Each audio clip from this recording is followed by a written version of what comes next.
Testing. Hello, family. Danica. See, now I know both of your names.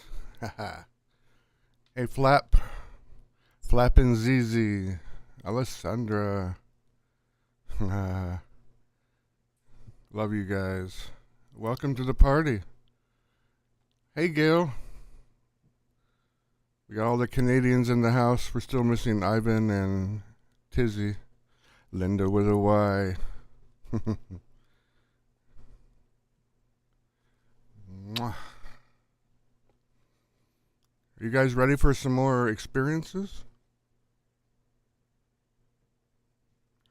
Or, as we say in America, experiences.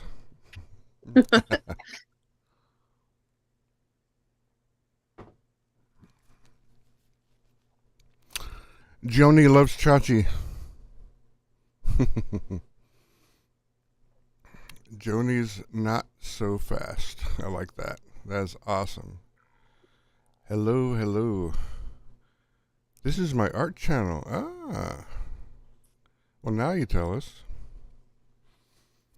We'll have to go perusing through there after the stream and see what's going on over there. Danica, I know you're all fired up. I didn't know that we were neighbors. You just live right up the road in Oregon. I thought you were in New York for some reason. Maybe because I saw pictures of you with fire hats and I saw 9/11. I don't know why I thought you were in New York exactly, but I think it was Jafro or somebody else telling me you were in Oregon. Yeah, everyone go check out Joni's Not So Fast when you get a chance. That'll be awesome. So, just getting started here. I have the Zoom room open. Anybody who wants to come in and start sharing stories, you're welcome to at any moment. I know Honeybee, our lovely and beautiful Honeybee, said she wanted to come on and tell one of her millions of stories today. So, I'm looking forward to that. Oh, Jafer, let me turn on my intercom while we're getting set up here. 10-4. My son lived in Manhattan for several years. Well, there you go. There's the connection. Or maybe it was just my soul feeling New York for some reason. Sometimes I'll do that. Have you guys ever done that? Like, it's more than a Freudian slip. It's like, pretty much all of us are empaths in here, in our family, and so I'll feel something and say what I'm feeling and not what I know. It happens all the time and it freaks people out.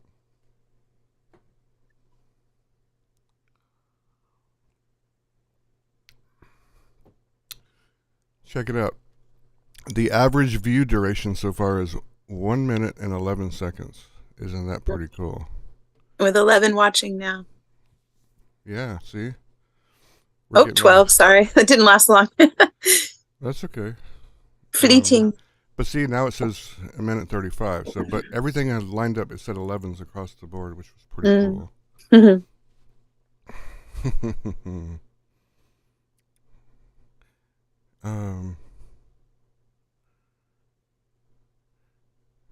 The app, so I'll try to see if I can work. Oh, you're talking about Zoom, I imagine. Mm-hmm. Yeah, work with Jafro. She's our angel on our shoulder with all the technical stuff while I'm live streaming. She's lingering in the shadows, waiting to help anybody that needs help like that. True. And do we have her on? Joni, are you in our group? You're Joni Rott, right? Okay, here's Mel. Okay, Mel's phone. Well, hello, Mel.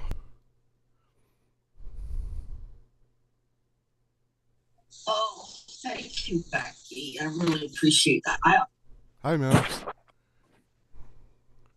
Who are you? Do I know you? Hello. Is this me you hear? Does it say that as my name? That's not my name. It says Mel's iPhone. That's all Right, I know. it's Joni. I'm Hi, Joni. Joni. Oh, You made Joni. it. Awesome. Yay. Awesome. I did. Well, Okay. welcome. Now, are you a member of our Facebook group yet? I did. I joined yesterday. Oh, yesterday. Uh, Okay. So I'm Joni, still kind Joan, of new. Joan E. Rott. Is that you? That's me. Oh, Gotcha. you're the one with all the mud that made me want to jump in the shower. Is that right? No, I think that's Joan Lee. Oh, that's Joan Lee. Oh, a different Joan. Okay. Yeah, She was in the that's Dead not Sea. me. Right. She was in the Holy Mhm. Land. She had pictures of her late husband and friend Xena, if I remember Mm. right. So so I don't know. I don't think we've met yet, then, Joan. No, I just found you Woohoo. recently, probably from the new NDE podcast, actually, because I found him not too long ago, Ah. and so yeah, I something about your thing was different than others that I'd listened to, so I checked you out and thought, well, this sounds like a cool place. And Yeah, yesterday right. that seemed Isn't that nice. So. pretty wild story, huh? Yeah, that's just a little tiny sliver of my experiences. Right. Both of those podcasts were just like kind of an appetizer, but it wasn't planned. All of us coming together. This whole thing is not a coincidence whatsoever. I didn't even know Jeff 5 days before I had the interview with him. I Interesting. had never seen his show. I never watched any of his interviews. The way I was brought to him was nothing more than a complete miracle on Right. a massive scale. And all of you that have found your way here was planned as well, but not by us. Right. Well, if it was us, it was like a previous time before we came here. But nonetheless, our guides, our angels, whatever, have been working behind the scenes for a lot of years to make this come to fruition. That's all I know. And so welcome. It's so awesome to have you join yesterday and come on to talk to us already. That's pretty cool because a lot of people are really shy. And it takes them a while to warm up to coming and sharing their stories with the world. And Normally I would be like that, except that I'm realizing that if I don't put myself out there, then I don't experience life the same way as other people do. yeah. So Did you catch yesterday's stream at all? I did. I was there, I think, the whole time. I might have missed it little bits here or there and doing things, but yeah, I had you there. Yeah, it was different because I made some announcements in the very beginning. Did you hear that? If you did, I might have already forgotten them. So you're more than welcome to do them again. Right. And So, there's other people here that would have missed. Yes. Okay, well, I'm gonna remind everybody again, and for those new who are joining or just finding my channel, because this is all very mysterious how it works. But we are all family. We are all part of a family that have decided, or someone decided for us, that we were all going to come together at this time. And when I mean this time, I mean right now in this period of world history. And I know it's not just our group, our family, but we're calling ourselves the Soul Tribe, and there's many other tribes that are coming together right now as well, all around the world. And eventually, I think we're all going to sync up at some point. But you are part of this effort, Joan. And what I wanted to say first was, from my vantage point, and I have a central vantage point, like a hub of a wheel. I can see all the different spokes coming in, type of thing, right? You all are getting to know each other too, and that's awesome. But I see the big picture in our group. I see how all this is shaping up, and it's starting to. The way it's shaping up is, we all came here because we are going to do something that's way bigger than us. It's kind of like a real life superhero story, like you would see like Iron Man or Spider-Man or something. That we are coming together for something huge, and it all has to do with shifting the Earth's timeline in some way, to go into another kind of dimension type of thing, because we have some real heavy hitters that are joining us in our family. Like these, we have people that have superpowers, as I call them, or gifts, abilities that only I've ever seen on TV or movies. This goes way beyond psychic mediumship. This is like epic. Like, and some people didn't even know they have these abilities. And we're all feeding off each other's energy, and that is creating so much love. I don't know, Joan, if you feel this love yet in our group. Absolutely. And I totally agree with that. Again, when you find people that can speak your language, I suppose. Yeah. Mm-hmm. And that's what I felt yesterday. I was like, oh my gosh, now we might not have the same terms for things, but you're describing my things. I'm a baby in all this. Believe me, I believe in hindsight, ever since my near-death experience, which was 10 years ago or more now, it's about 12 years ago now. Since that, I've been processing that and my astral projection experiences I had after that. I'm still processing all this. I even stopped trying to astral project until now, because that's how profound all this was to me. Because interesting. The religion I was brought up in, and it seems like that's another common thing I wanted to mention. So it seems like all of us have common denominators coming here. One, the big one is we've all been through some kind of trauma, and usually a massive trauma. We've also had to overcome religious dogma. That seems to be another one, where we were in some weird cult-like religions, or religions that kind of went against the grain of, like a normal type of church. Like, for instance, I grew up in the Seventh-day Adventist Church, which, if you were to attend a service, you would think you were in a Methodist or a Baptist church type of thing. But every church has its own doctrines that are man-made. These are not things that come from the Bible, and this seems to be what separates most religions in the first place. But I believe we all serve what I call the Infinite One, or God, or there's a million names you can call this power that I can't even explain in any language.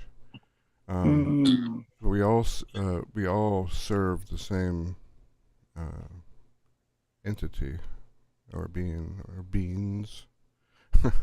I'm still learning about it all. Yeah, I totally understand. Hearing you talk, I kind of feel like I'm an old fart in the room a little.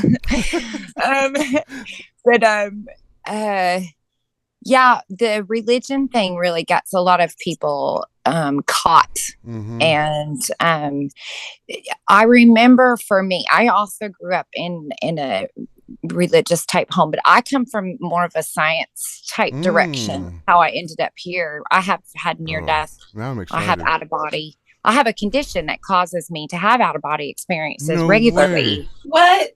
See? So that was me. I was trying to find an explanation, and I wasn't finding it. Right. So that's how I ended up kind of diving into this atmosphere here with people like you, because I just wasn't getting, people were telling me I was crazy. People were telling me that I was making it up.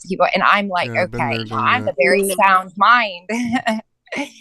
And I'm not agreeing with these things. I'm not agreeing with what you're saying. And so, so I started learning about the mind. You're not agreeing with what I'm saying? No, I wasn't. The outside world. Okay, gotcha. I was going to say, tell me what you don't agree with, and we'll talk about it. No. And so, and that's how I ended up kind of, looking into this. And I've spent years researching, and I've got notebooks after notebooks. And,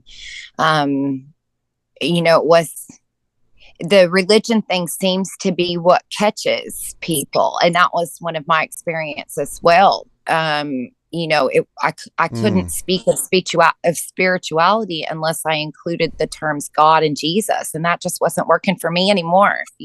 Right.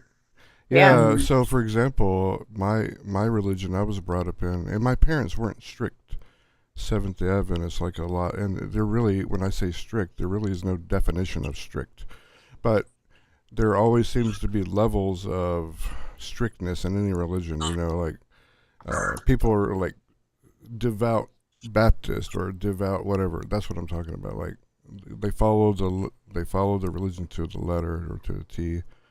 My parents weren't like that, but that's just the religion both of them are raised in. And what's interesting is my father, for example, and my mother. My mother was a preacher's daughter.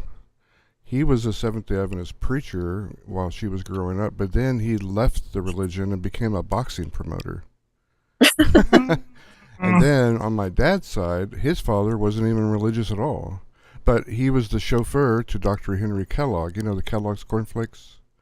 Sure. Back in the day when they had those old Model T type cars, he was his chauffeur. And there's a movie, Jayfer, what is it called about that?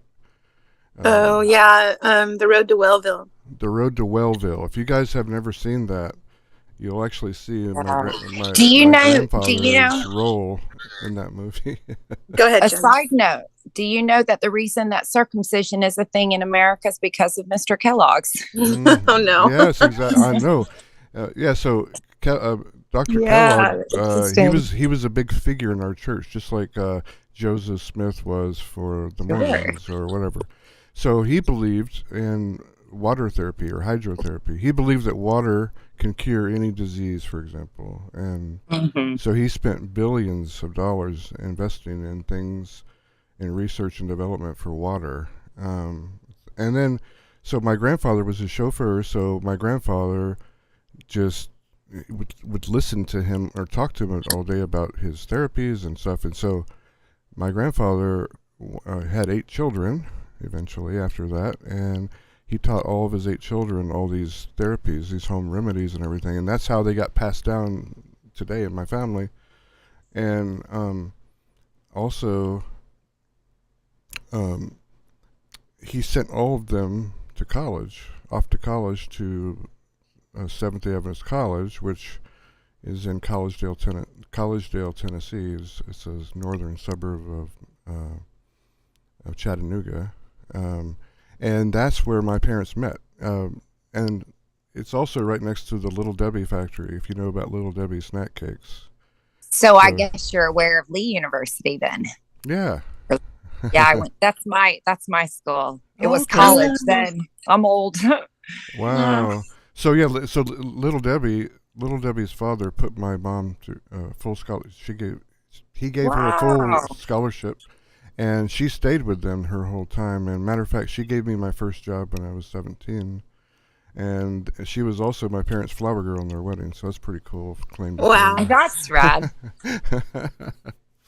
So yeah. Joni, did you have a particular experience that you wanted to dive into with us today?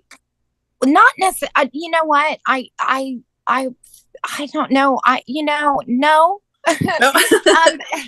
I do have things I can share, but I don't want to. I struggle with this right here because I do want to share, but at the same time, I don't want to take from other people. No, and I no, know no. No, you got the mic. You got the mic, baby. You are the main attraction today. You could We talk wanna about whatever hear you want. I personally, from what you've just told me so far, I want to hear more about this condition of yours that causes you to come out of your body. Let me talk about that. Let me talk about that because I want to say that I'm coming from a completely different direction than a lot of people that end up here are. Definitely. Yeah, and so in my research and I've wrote some papers. I have some published papers and some things. I mean, I've been at this for a good minute. We should link to those.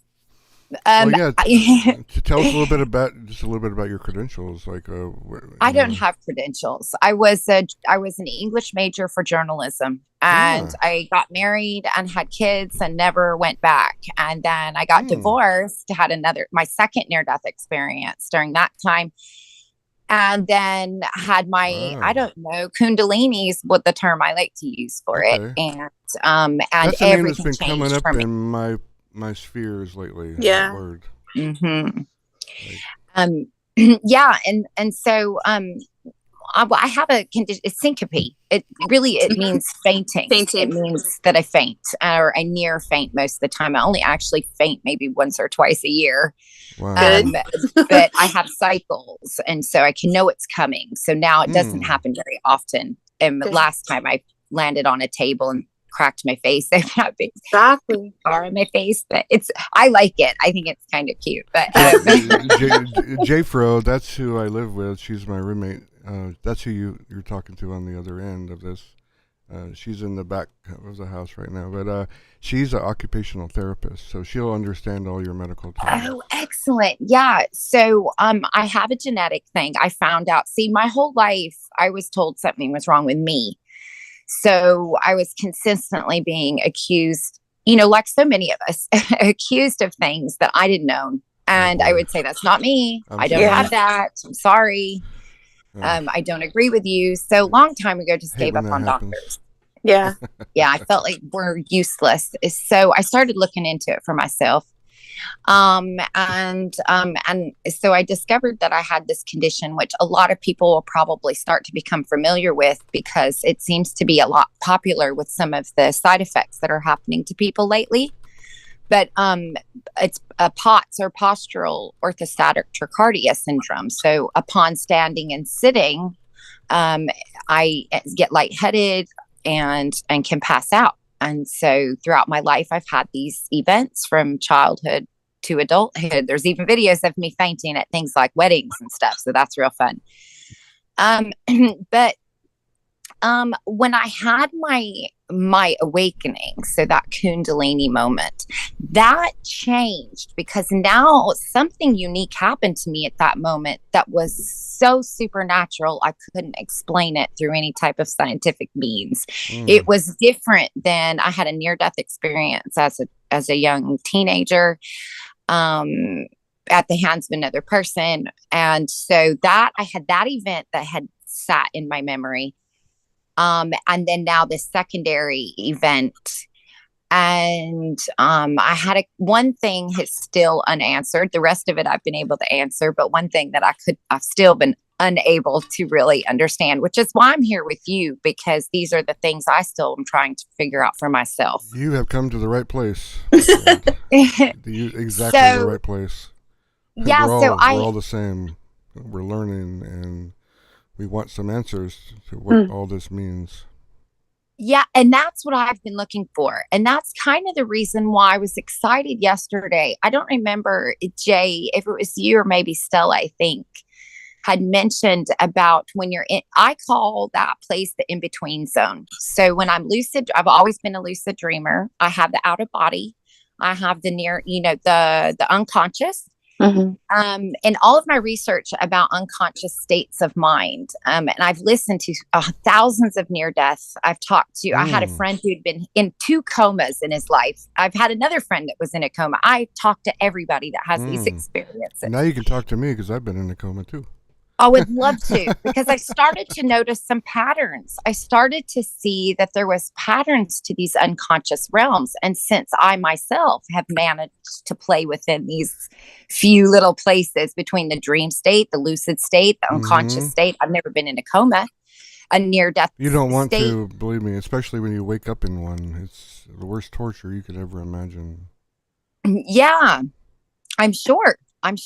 And so, but that's until you understand what it is. Right. And so the fear, there's 5 stages of fear, and I've studied these immensely, to understanding why we have it. Why does it prevent us from moving? Why does it be an integral part of our family? I can tell. We need that.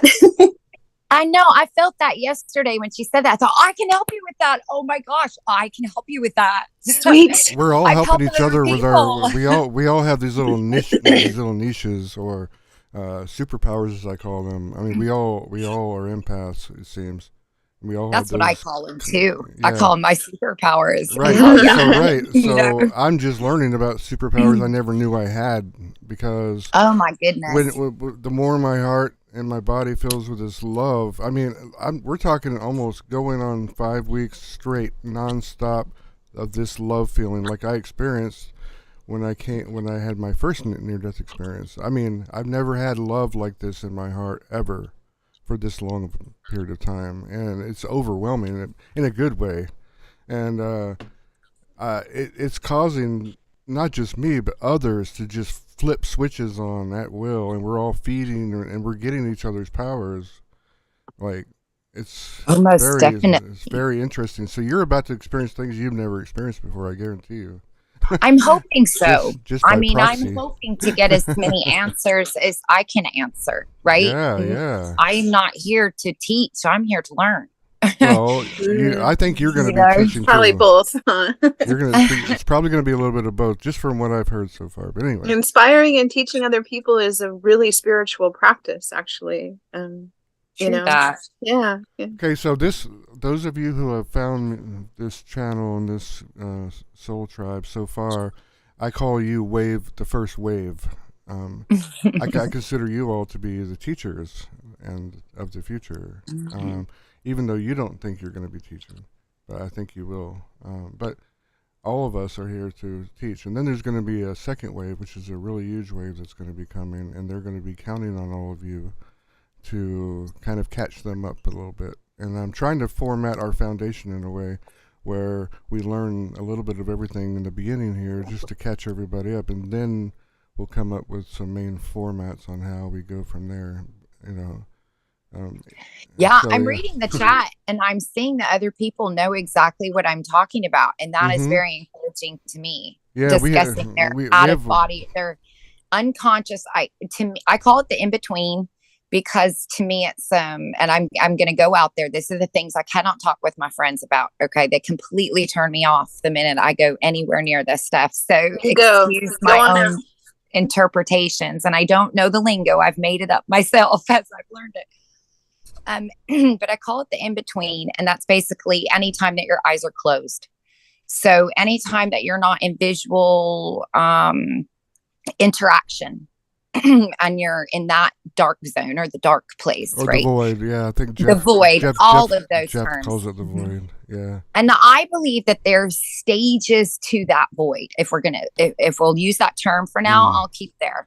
Yeah. So when I close my eyes, I'm here. And when I'm in a coma, I'm further down the road. When I start to die, I'm even further down the road. And so all the near-death experience, one of the things that interested me so much in doing research is that none of my near-death experiences included any of the stuff that people said. And when I was a young teen and I had that event happen to me, and I was explaining it to someone at church, of course. And they're telling me basically that I must have gone to hell because I didn't see Jesus and there was no light and it was dark. And I said, well, that's funny because that's not what it felt like. It felt amazing, right? Like I didn't need a light. I like the dark. I'm a dark person anyway. And so that always bothered me, because then I grew up thinking something was wrong with me then. You know, like either I didn't experience, I know I experienced what I experienced. There were police officers involved. Okay. I know that happened. So from my perspective, it was very confusing as a teenager. And this would have been in the early 90s, late 80s. Wow. And so, when YouTube, I got into YouTube and I started being able to hear other people's stories, and you get social media and you can find these pockets. I started finding other people that also described the black, the void. And oh my gosh, see, how great is that? And so that got me looking into stages and the way the mind perceives itself and its world around it. Because my background is behavioral studies, generational studies. I have an immense, I know everything about you. If you're in any generation, that is my hobby. Like that's my passion. So development of humans in general has always interested me. And so I started looking at that kind of in this pattern here of those stages of not so much of a physical development, but more of an unconscious development. Does that make sense? Yeah. Mm-hmm. Yeah. And there is well known it's well accepted that trauma fuels evolution. And we know this because we have civilizations. I'll give an example of ones people might know, like the tree people that live in South America. I think they're in Brazil, yes, right? Of course, yes. Their environment has rocked them there. They have not needed anything. Therefore, they can sit there in this somewhat primitive state, basically rocked by Mother Nature. They need nothing, and therefore they don't need to leave. If we go in and bother them, though, right? If we push them out of the nest, now that changes things. And that's where we are today as a civilization. We just have these events that keep taking place for us that are basically a pushing or a nudging to further develop in our minds. Galvanized by crisis is how I think of it. Ooh, I like that. Yes. Yeah, you've missed some of my past streams where I've coined new terms like electric honey, for example. I love new terms. Why not? Why can't I have my words? Exactly. If you look at the chat, we have our lovely Honeybane official. I call her Honeybee. That's my nickname for her. And also, I need to come up with a nickname for you and others who I haven't talked to yet. That's how I remember names. Like you can give me a million names, I won't be able to remember it. But if I have a nickname to have a memory crutch to you, then I can remember as many names as you throw at me. So that's what I'm trying to do daily. Yeah. Once I get to know you better and know your personality, I'll come up with one for you. Well, I say rad a lot, so that rad. Yeah, that's like back in the 80s. Remember BMX bikes and the movie Rad and. Oh yeah, I'm totally so rad, Gen dude. Right. There's a picture of me in the dictionary. No. That's awesome. But yeah, so the dizziness and all of these things, we are going to see a lot more of this. They're comorbidities, they're side effects from things like medication, from things like traumas. So, I'll say this. If you guys are still interested in listening to me, and at any point you can shut me up. I'm not one of those. No, keep going. I will take this opportunity to say that we have about 6 minutes left in this window. Yeah, so sure. No, so you don't feel like you're going to be rushed for the 6 minutes. So I'm going to restart a new stream. I'm using the basic version of Zoom, and it doesn't allow you to go beyond 40 minutes a session. So when I have to give you a heads up. Yeah, when it ends, just come back. I'm going to restart a new one and just come back in, okay? And then at some point, Cody wants to tell us a story too. So I'll step back. So I'll totally just say this, and then I'll step back. I want to hear more people. When we're having experiences like this on the planet, where the whole vibration is trauma fueled. Now, remember, our physical world and our unconscious world, as above, so below. I'm not saying anything no one in this room shouldn't know already. Right. So when I am in a frazzled state in a physical form, then that means that up there in my in-between zone, I am also in a frazzled space. Now up there, we're trying to make sense of all this. So what we're doing is that we're all now vibrating together. Not only are we talking here, but we're also meeting up there and talking when we're sleeping, and we're trying to figure out what's going on. And that causes the mind. This is me. This is just me. I believe. Or I feel, I like that word better. I feel J-Rad, like, that's your name, J-Rad. I feel like that is what we call shared trauma.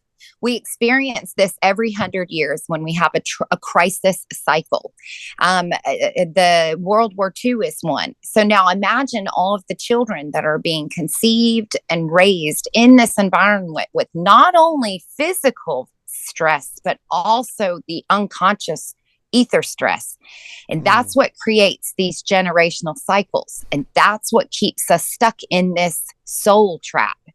And there, I'll be quiet now because that's a rabbit hole. But I do want to share these things with you because the generations and human development is what our leaders are using to control us. And it's the spiritual warfare that's happening to us, you know? You got to post some of this in the Facebook threads so that we can kind of get around and in our own everybody's own time pick through it. I want you to cover real fast your how this this condition. I can't remember the name of it you mentioned, but what Syncope. causes you to faint? Syncope. How syncope and out-of-body experience works with you. Maybe you can give us an example of one of your experiences you had when it happened. Like that way we can kind of get an idea of Sure. what Well, one of the it's coolest like ones to I come had. out from that kind of thing. Sure. One of the coolest ones I had was I was standing chopping up a salad, okay, for my husband. And I had the near faint, out of body. And suddenly I had a flash of every single time I'd seen my aunt, my grandmother, my great grandmother, my mother cutting up a carrot. It was this kind of postcard type reel that just played, and it was beautiful. It was so neat. And in each one of them, I was in a different location, but it was just, and then it just compressed, and there I was chopping the carrot again. Wow. And that got me looking into how the mind holds memories, because that made me so freaking curious how that could happen. You know, I could visualize the houses. I even called my dad and was like, Dad, I think I can describe Grandma's house, my great grandmother's house. Now you can relate to my new ability I just found out I have. I can, especially when I'm really tired. And Linda with a Y in the chat here, she's noticed it happening one night when we were talking, and I know this has happened all my life, but nobody's ever cued in on it or taken it to a next step. But I can switch dimensions just like that. Like I'll be talking to you, and in mid-sentence I'll be on another dimension, and I'm still talking. Like it's like a synchronicity. But what I'm about to say next sometimes doesn't make sense in this reality. So she's been regressing me the last week or two, and some of the things I don't remember saying anything at all, but she's been writing everything I say down, and she's learned how to ask me the right questions, so I will reveal what I'm saying. That's it, Cody. Yes. So I can relate to what you just said so much. Yeah. And I encourage everyone to do dream journals, and I also encourage you to look at synchronicity as dreams. So when you're driving down the road and all of a sudden you notice that every car is red, black, and white for miles, right? This has happened to me before. And I'm like, okay, there's no way this odds. And so I go home, and I go straight to the dream journal. What does that symbol mean? What does it mean when I see nothing but white cars in my dreams? Because my dreams are now my reality. Right. Yeah, Cody in the chat, he understands. I can't wait to talk to him in a minute, because he says our DNA holds memories, and that's exactly what I told Jeff on the podcast. And because this is what that's I the learned frequency waves that the babies being born right now are being born under. They're being born under this traumatic shared frequency waves. Yeah, right. Yeah. Wow. Beautiful. Okay, Joni, who's next? I want to hear other people. Joni, okay, we're going to have you on again, okay, whenever you want to. I'm going to have these more often, because we have to, part of what I said yesterday is we also have to start communicating with each other more. There's a lot of shy people out in our family right now, and I was saying that the time for being shy is over. You have to start coming forward and sharing your puzzle pieces with everybody, because it may not mean anything to me. You may think your story is not significant enough to come on here, but I promise you everybody has a piece to this puzzle. And we're a family, and don't be afraid. You're not going to be judged for coming forward and telling your story, especially here. Yeah. I mean, look at okay, I'm starting a new window here. So Cody and everybody, come on in. Okay, J-Fro, there you go. But yeah, I encourage all you to start coming out of your shell, and just, you don't have to have your camera on. You don't even have to be on this live stream, but come into our group, Game of Scrolls. It's right now it's Facebook. In the future, I'm not sure if it'll stay Facebook, but for right now, that's what the majority chose in a poll when I first started. So that's why we have it there. It's nothing other than that. We can make it Discord in the future, but for right now, it's Facebook. And we need everybody that's listening to this broadcast right now to come and join that group, because this is where all the magic happens 24/7. This is kind of like this channel. It's turning into be something I didn't even design it for, but this is sort of like a general update on what's going on with the group and to share experiences with. And we're going to be learning languages also. But that kind of took a backseat this whole time. I had no idea. That was the main purpose of this channel, was to learn languages and invoke something in your soul as to help you remember who you really are. Hey, Cody. How are you? Okay, your audio's connecting, it says. Hey, Cody. Hi, how is it, Mark? Hey, all right. Welcome, man. Gotta mute your YouTube, Cody. Good to hear from you. You know, it's all interesting stuff that you're speaking of. Yeah. Do you want to be on camera or not? Right now I got it. That's okay. House full of kids, so it's going to be a whole lot of me. Oh, gotcha. Okay, that's fine. No, that's fine. Just had my baby's 3 weeks old. So. Yeah, and you and I haven't met yet, have we? No, I followed you. I actually discovered you on the Jeff Mara there. Okay, yeah, that's apparently where we all decided in another life or something to meet there. It was quite obvious. Yes, it's interesting how you talk. Like I said, about the DNA. It's scientific proves that our DNA actually holds 13.5 billion years of data, which is not coincidentally, it's just how old our universe is.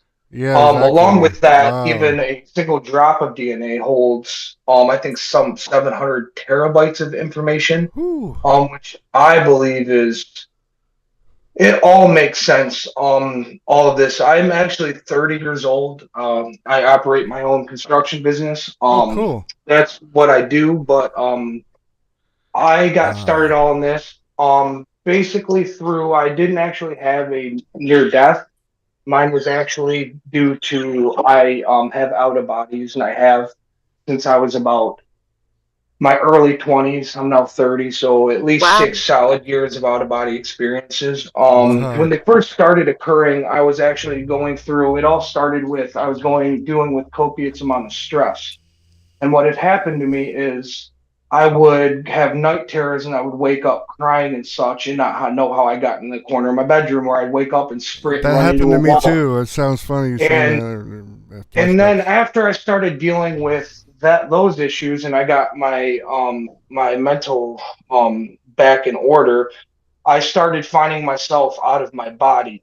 And I would just, at first I would come to, and I would just be floating above my body, looking down at myself. And at that point in time, I'd see the doctors, and they said, you have potential sleep apnea, and you're just having what we call sleep paralysis. So I didn't think much of it. So throughout the years as they occurred, I didn't really start moving, actually. I would just float above my body, see me and my wife, and then I would get terrified. And that's when I noticed I'd get scared. I'd always feel this presence kind of at my door. I'd hear like banging on my door, and I was scared for the first couple of years. And then how the universe works, I discovered Robert Monroe. That is what changed my life completely, because I have read front to back all 3 of his books, starting with Journeys Out of the Body. Yeah, wasn't that a fascinating book? All 3 of them were. It was the first one would be it would be his Journeys, and then there's 4 Journeys followed by Ultimate Journey.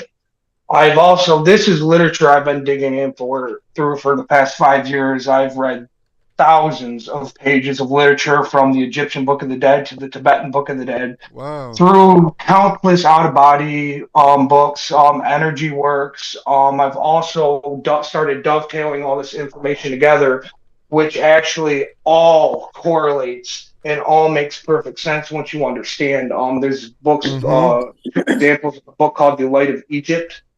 That book opened my eyes about consciousness. And then what's most intriguing is have you heard of the Emerald Tablets? Oh my God. Yeah, Heard of it. Now there's a book. Linda and I just started learning or reading that or learning about what the Emerald Tablets are all about. Now I've read the compendium. I've read the book. There's one called Billy Carson. I'm sure you're familiar with. I read that book twice back to back. The Compendium of the Emerald Tablets. Yeah, and now what I find particularly interesting, I've read that one is too. all of it correlates directly with out of body experience. Matter of fact, in the Emerald Tablets, I think it's tablet 10. That's where he starts to teach you how to astral project, basically. Exactly. Yeah, he does. And actually, Billy, which is a very intelligent man, actually, I noticed one part of his book how he talks about how Thoth is teaching you to astral project, but in the beginning, right? Actually, he used Thoth used different. He said had these words to use to leave your body. Carson, I believe, actually interpreted it wrong, where he thought it was you use these words to get out of body, and it wasn't. It was once you were out of your body, you used the words. Yeah, matter of fact, we can come back to this, put a pin in it, but I want to know what you think about when he said to move in curves and not angles. Yeah. What he meant by that, I believe, through all of my experiences, what he is referring to, I would believe, would be when you're moving the dimensions. Yes. Kind of like how it's like a spoke of a tire. Just like when you're out of body and go in the future, past, and present. I think that he's talking about that, opposed to, I'm not sure if he's saying instead of moving different timelines. I think what he means by curves, I believe that means changing to a different dimension. That's right. Just my personal opinion. Yeah, that's my interpretation so far. Of course, I know how to do what. If that's true, I know what that means, but I just wanted to get your take on it because you're right. I use color to change dimensions. Yeah. Now I know I just don't do anything. I'm there. Yes, that's like me. I can just use it all with thought. It's all thought. It took me many years. I was scared, but once I learned that thought was everything, I realized how to change these dimensions, raise the vibration. I'm so happy you're here, man. This is awesome. I've read thousands of pages of this literature because I had no other choice, and that's why I related with Monroe so much, because in his first book he talks about how he had no choice, and that's what I had. So instead of listening to doctors telling me I sleep apnea, this, that, the other, I started reading the literature. Right. And once I started reading the literature, because that's my biggest thing, is I'm not going to believe everything that everybody says because they said so. I want to firsthand experience, and my experiences, I found that your personal experiences is going to give you more information than any book ever will. But I was able to dovetail those together and correlate the literature along with my experiences. And what I've learned throughout these years, another thing I noticed in the Emerald Tablets, Thoth talks about a dimension where what we would perceive as hell. Now he talks about in there that there's this bell-like noises that he would hear, and then there would be what a lot of people would refer to as demons. Well, I find it quite interesting that Robert Monroe in his first book actually talks about this place where these bell-like or trumpets-like noise would ring, and then there would be demons, what we would perceive as demons, would be in this area. Now, I find that very interesting that something that somebody wrote in the 70s speaks almost verbatim something that somebody wrote in a tablet 36,000 years ago. Now, what we are doing is we are accessing these different dimensions, and people want to, what I call simple-minded, not open-minded. People want to act like it's all in your head and hallucinations. But I believe if everybody had one out-of-body experience, it would completely alter their life. People talk about the near death. In my opinion, what that is you are bypassing. You're pretty much having an out of body that's the most extreme is what you're doing.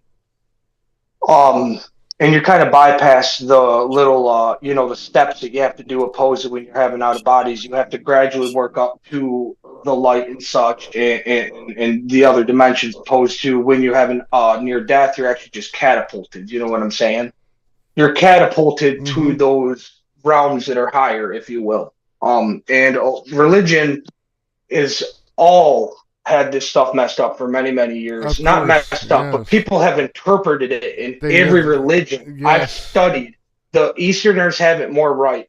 than the Christians. They have it, and even in the Bible, there's many correlations referring to astral projection. Yes, it's all about going on the inside.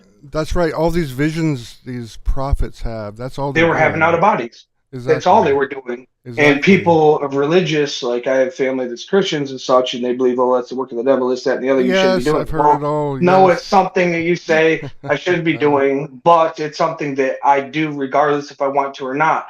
And that's another thing, like Robert Monroe said, once that door is open, you cannot close it. Now, I did not have a near-death experience, but because I was open-minded to my out-of-body experiences, since the first one I've ever had, they have only gotten progressively more. I've only had more of them more frequently. And, man, I could sit here for hours and tell you. I mean, it goes on and on of the stuff that I know about this stuff. Oh, boy. I mean, I've correlated so many things that the average person would just think is fantasy, but it's real. I know. I want to hear it all. Well, throughout the years, I've also realized that the moon cycles affect it. And that's something that affects women's menstrual cycles. That affects not only Earth and all these fields of energy that we don't see.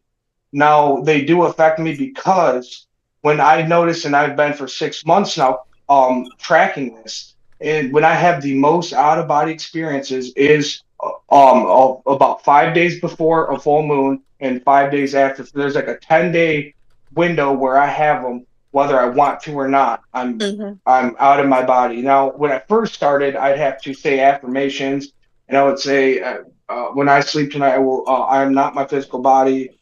I am my soul, and I would just say, now I leave my body, and I would repeat that for 5 or 10 minutes before I went to sleep. And then I would actually wake up, go fall asleep, and an hour or two later after I go through my cycles, I would wake up out of my body. Wow.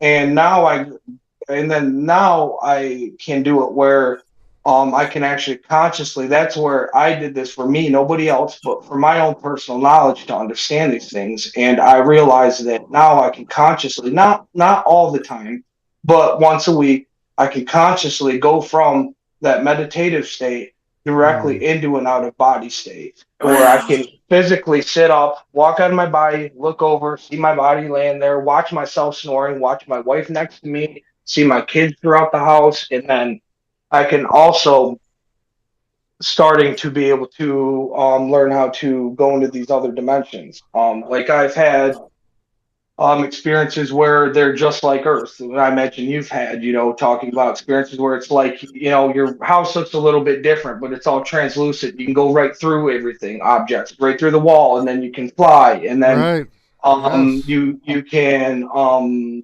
everything's thought, because I noticed in infancy of these things, when I was terrified and scared, it actually took me a couple years, and then I started to realize, wait a minute.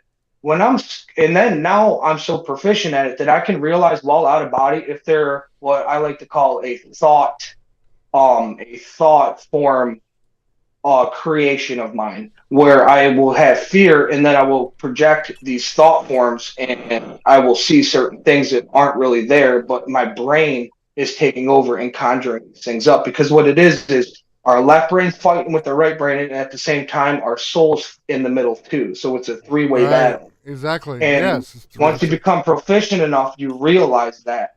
And like I've came out of body, and then I see my 2-year-old walking around the bedroom. Well, my 2-year-old's over. Well, my 2-year-old's sleeping in the room next to me, so I know it's not him. He's sleeping, so that's a thought form. I've also had pains while out of body, and actually came to in my body and had the same pains that I had while I was out of body. That's very interesting.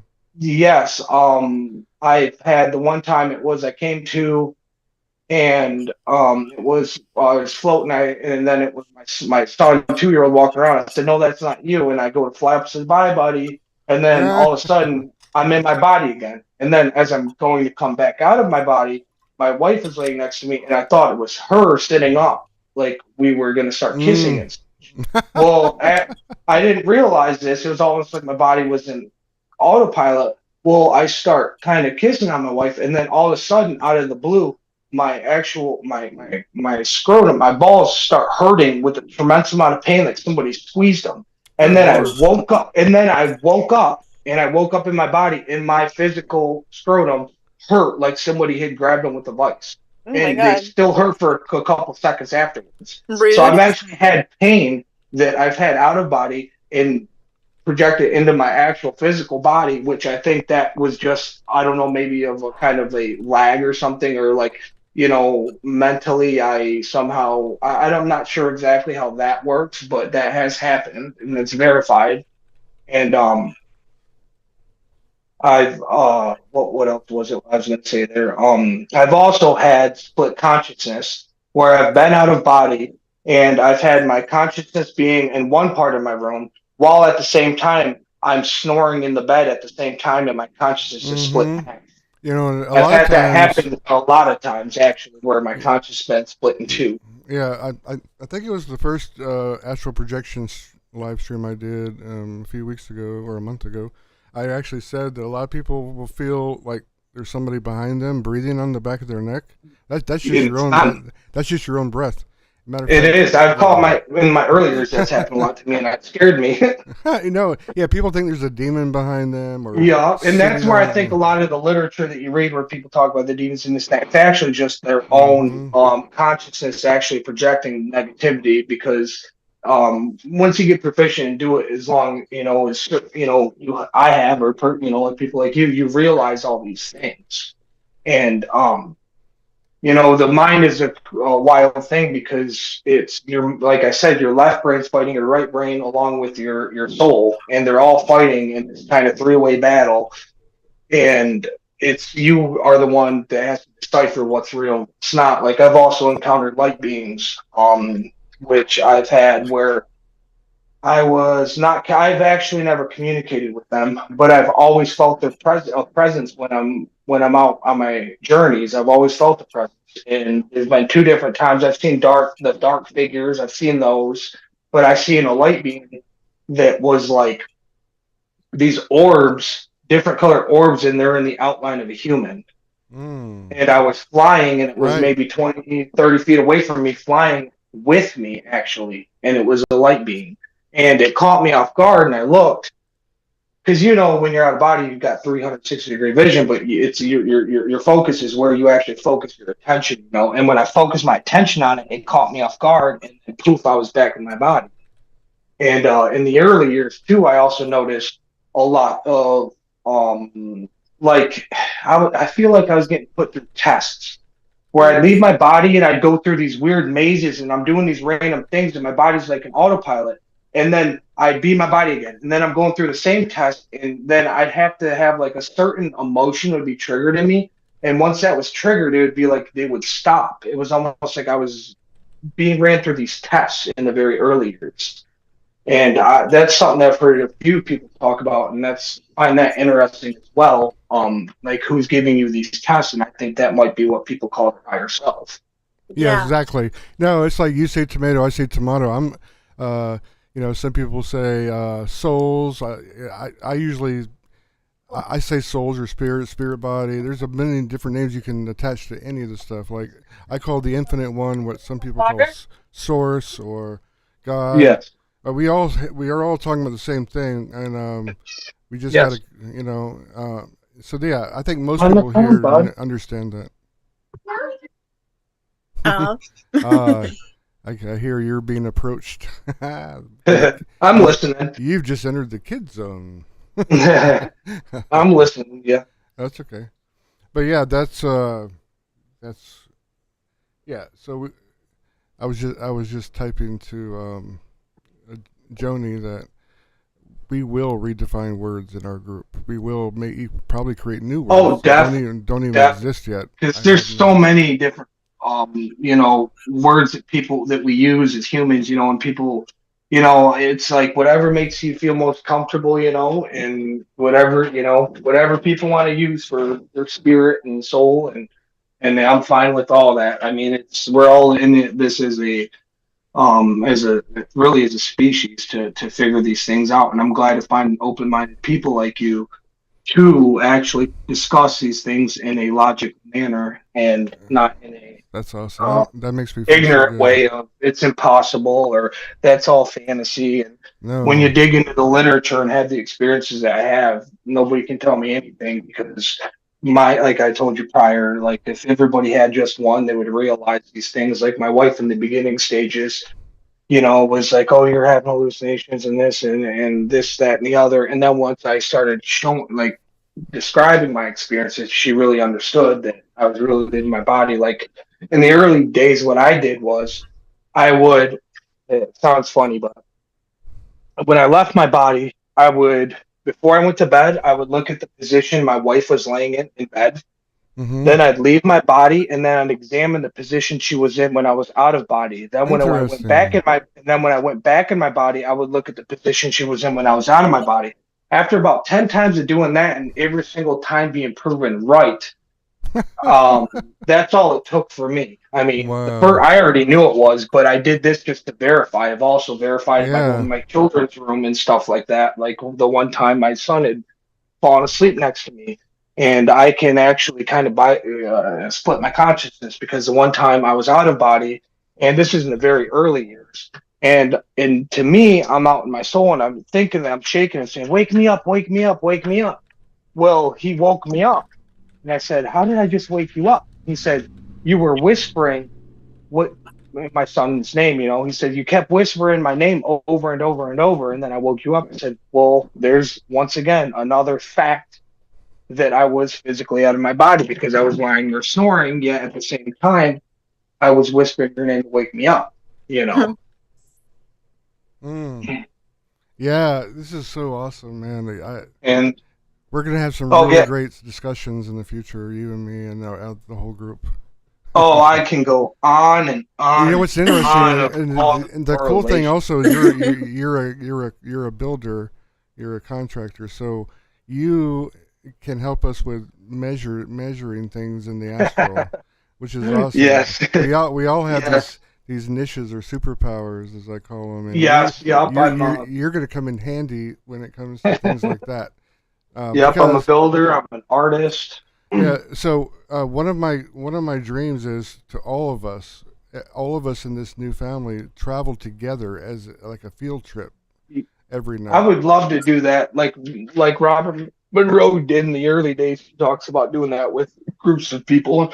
I found that interesting. I got friends that have had it happen once or twice. They felt the vibrations and then got scared, which I understand because that's what scared me in the early stages when I started consciously doing it was, it's like I do, like those are the scariest part, but once you get used to it happening so often, I enjoy it and I actually look forward to it. And that's when it really started happening a lot more for me, when I wasn't scared of it and I invited it and wanted to look at it objectively.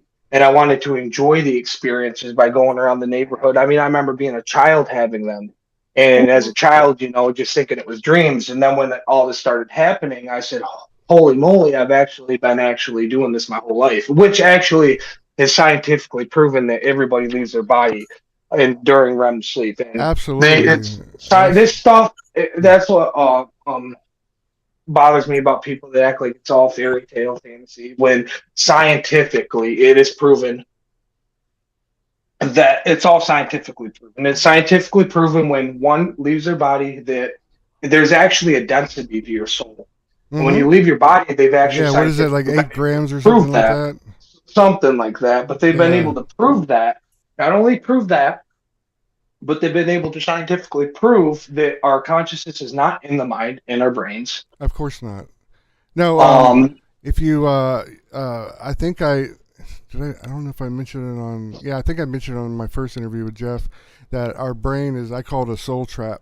Like, it just traps us. It's wired to only allow us to experience this illusion we're in right now. Well, yeah, because if you think about all the past lives that we've had, it's too much information for our brain to hold in all that data. And that's why I was writing in the texting about how it is proven now that our DNA holds 13.5 billion years of data, which is, like, once again, the age of the universe, along with, that's proven. And that's where people get sometimes, have, like, these memories, some of these memories could be their ancestors, not only their own as well, you know. Right. Okay, going back to REM sleep for just 1 second, it's also been proven how detrimental it can be, harmful to mental and physical health if you don't get enough, or if you don't get any.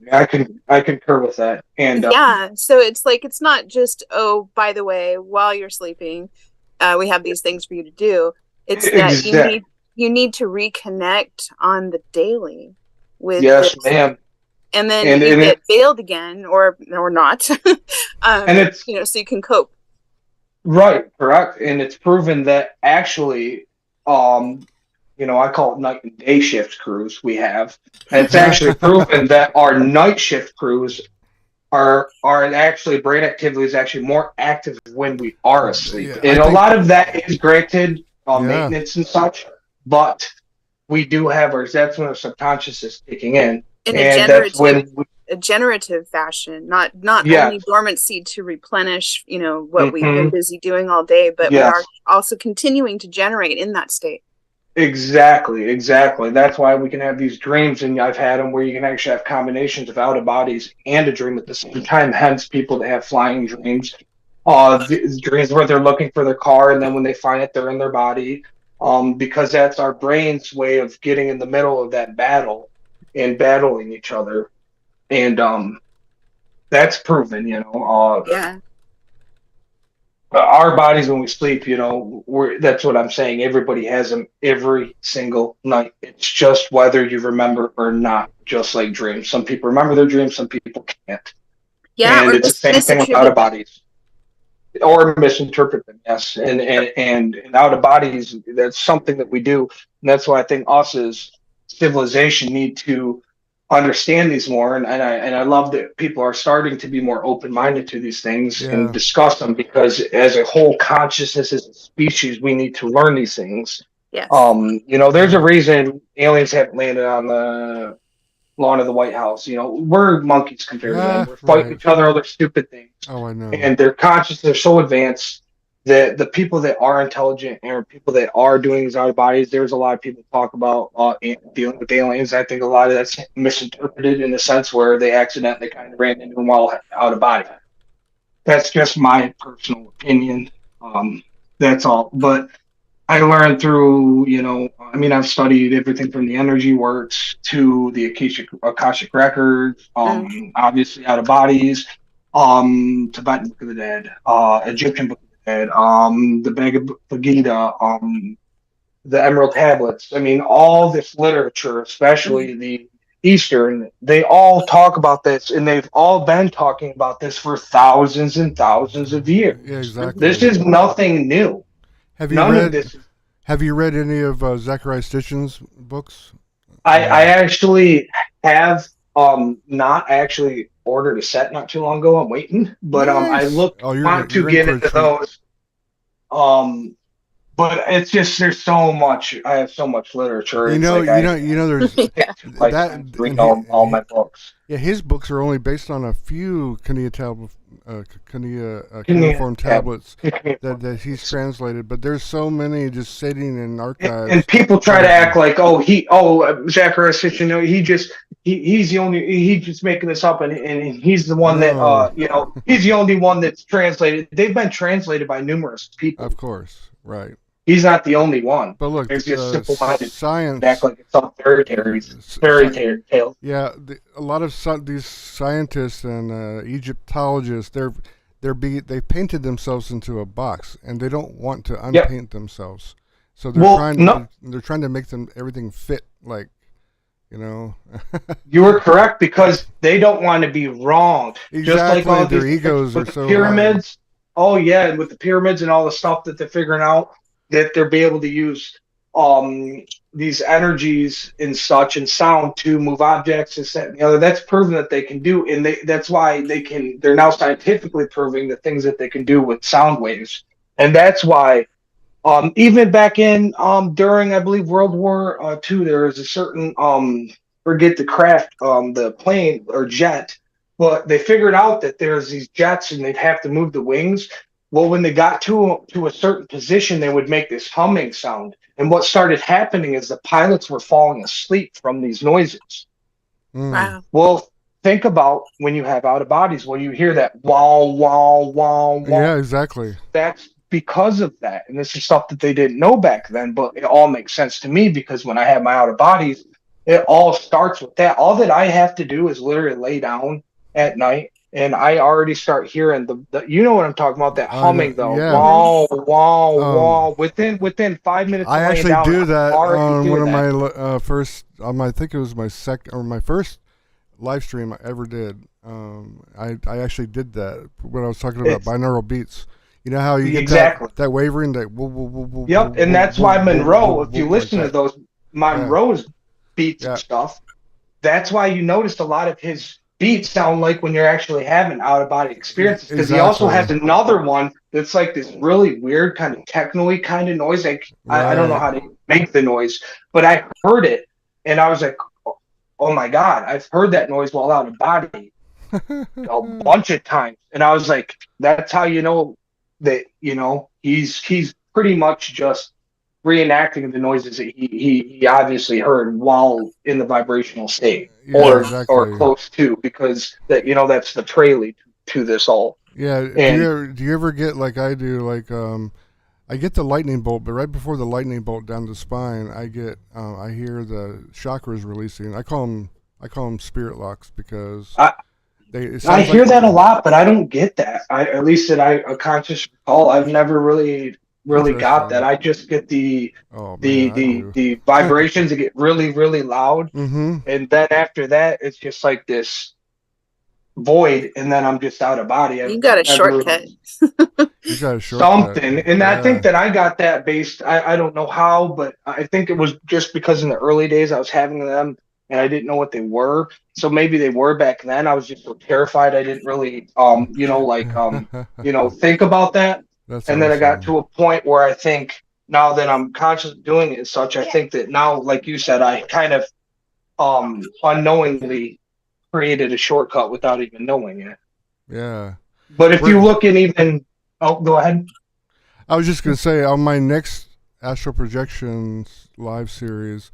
I want to have you on, and we're going to talk about some of the mechanics that you know, or you can help people understand the mechanics I talk about. Like I talk about how I did it, whether it's going to work for anybody or not, I don't know. But yes, that's the tough part. But you can fill in some of the blanks that I don't know how it works technically, but. I think it'll be cool to hear your take on more specific things that happen right before you come out. Oh, definitely the preludes, like the vibrations. Well, like some people, like I said, mine would be, you know, hearing the humming noises. My specific prelude would be that, followed by, you know, I don't get the loud like gunshot and stuff. I used to get the knocks on the door. Yeah, stuff like I've had that one and the gunshot. I don't get those no more. I just get and you read certain people that have been doing it for decades, and they all say the same thing, that eventually it becomes easier and easier, and then stuff like that doesn't happen. And I think that's the stage that I'm at, is like Monroe used to say, he eventually, it was just pretty well just like going to sleep, just a transfer of his consciousness would just alter. And that's kind of exactly, and that's kind of where I'm getting to that point where I go into my vibrations, and then it's really easy for me to pull out at that point. And even now, a lot of times I just go to sleep, and then after my first sleep cycle, and about an hour and a half later, I just become conscious, and I'm just right above my body, floating around, and then I didn't even have to go through nothing. I just go on my journeys, you know. Wow, that's so inspiring, though. Hey, we've got about 5 minutes left in this window. Just a heads up. Wow, we've been talking for that long? Wow. We have somebody else. We have Princess Lala is here too to talk. You're gonna love her, Cody. Nice. I'm looking forward to it. Yeah, that's why I joined you guys. I just love hearing all this information, and it feels nice to talk with like-minded people that understand this, and to the degree that you do, and it's not just the personal experience, but like I said, when you really, really dig into the literature, it all makes sense. I mean, the Tibetans have been saying it for thousands of years, Yeah. talking about like the bardos and such. And Yeah. this stuff is nothing new. It's just people are, they're saying that we're at this awakening and this and that and the other. And I believe we are to a degree, but I think it's something that's happened many, many, many times in our civilization. Yeah. I mean, civilization's been wiped out who knows how many times. I Yeah. mean, 12,500 years ago. I mean, it's happened, and I think we got to start all over from scratch, kind of thing. And I do think that out of bodies are. I think everybody should have them, and I think everybody, if they would master them, our consciousness as a whole would get to where we really need to be at. Yeah, that is the initial goal, at least with our family, and then this will catch fire. It'll be like contagious, I think. Cody, you are so in the right place. Yeah. I concur with that. It just starts with, your consciousness. I mean, it starts with a big thing is being open-minded, right, and taking it serious. I mean, I treat this like a 9-to-5 job. I mean, I really do. I mean, I people can talk the talk, but I walk the walk. I mean, I read the literature and I have the experiences. That's and I look awesome, at it man. objectively, and I don't sit here and I tell it how it is. I don't throw in fake things. I don't sit here and I just tell it how it is. Because if we're gonna learn about this, it's got to get told how it is. Exactly. And I agree. people that want to dig in and read the literature that backs it all up, then if I got to be the guy, I'll be the guy. Yeah, we want the truth. Because I don't just exactly, because I don't just correlate by, I read a couple out of body books. No, I read about 15 of those, and then I read the different religious texts, energy works, lucid dreaming. I mean, every religion talks about it. It's just, and that's another thing is what happens. What I believe is kind of, we keep, reincarnating, but based on your belief system is where you're going to end up after this incarnation. And exactly. I think it's important for people to understand that. And I think that our Western mind, as a whole, is kind of in its infancy and needs to be more of like the Eastern mindset, as opposed to we dwell on death when we should be celebrating death. Exactly. Because that's negative energy that you're feeding the one that just passed. Just like the Tibetans and them back then, they used to sit around for 3 days after they die. Someone would die and they would chant. That's something that I'm not saying we need to chant, but we need to celebrate death and not mourn, but know that they're going on with their facilitates their way home. Yeah, you can because trap them here with your grief is another theory. I actually had an epiphany on my second Jeff Meyer podcast. I told a little bit about that epiphany where, the faster you can get through the grieving process, the faster you can move on to what I call your next happiness.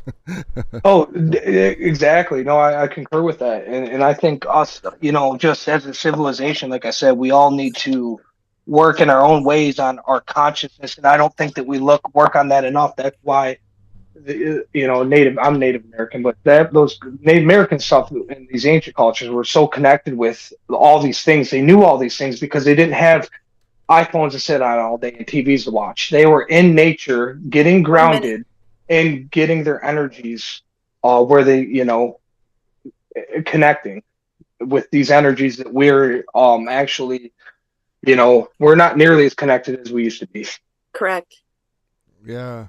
But like I said, I could go on and on and on about I know. this. No, I hope you will. You will. I want you to come on a lot and talk, because it's a pleasure. And definitely. I've been trying to find somebody that's open minded and would want to hear. Oh my God! You just hit the beehive of that jackpot. Literature of it. Somebody that knows this stuff, So I'd be honored to be able to. I've been looking for somebody that would want to. We're honored to have you, man. Perfect. Hear this. Okay, so just know that you have landed in a dream team that's forming, an astral dream team, I call it. We have some heavy hitters. We have people that can see. I got to start a new stream. Hang on. Come back in, guys. I'll wait till you come back in. Okay.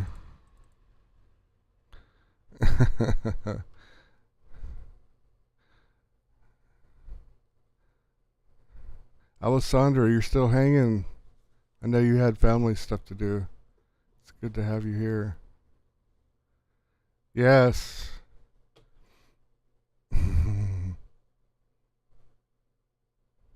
Cody's awesome. We're gonna love having him around, for sure. He's gonna teach us a lot. Okay, Jafer, I got you back in. Princess Lala. Oh, by the way, Jafer, I'm gonna send a testing 1, 2, 3. Testing 1, 2, 3. That worked. Yeah. Now, Jafer and I have an intercom system, so she can put little birds in my ear. Like. You have enough water? Or. Yes, I think so. For right now. See, she can tell me things like let them talk, or. Don, I told you.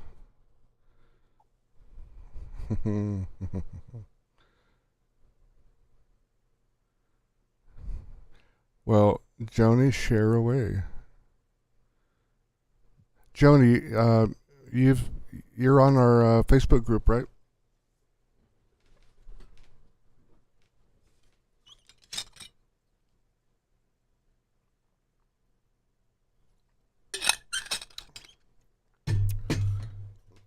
Yeah, Jfro, I have a full thing of water. Awesome. So we're good. We should be good for the rest of the stream. It's the little things, people. It's the little things. Okay. Princess Lala. Oh, Princess Lala. Where did you go? And if you want,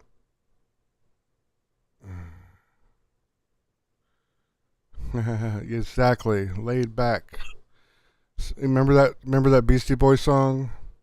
Let it flow, let yourself go, slow and low. That is the tempo. That's how I roll. That brings back memories. You know, in Washington, D.C., there's a reason why Washington, D.C. is our capital, and it's not a state. They have their own constitution and everything. A lot of Americans don't know that. It's actually part of what I call the family, or the old empire, some people call it, or the Illuminati, or whatever you want to call it. But there's 3 countries that rule the world from those 3 countries. One is Washington, D.C., one is the Vatican, or the Holy See, which is S-E-E. Ah, my big sis is here. What's up, Spirit dear? And the third one is called the City of London Corporation. All 3 have a very similar flag. They all have obelisks. They're all the same size. It's pretty interesting if you want to go down a deep rabbit hole. Yeah. Okay, Joni's back. Uh-oh, look out. Princess Lala was in here. I'm waiting for her to come because she was going to be next.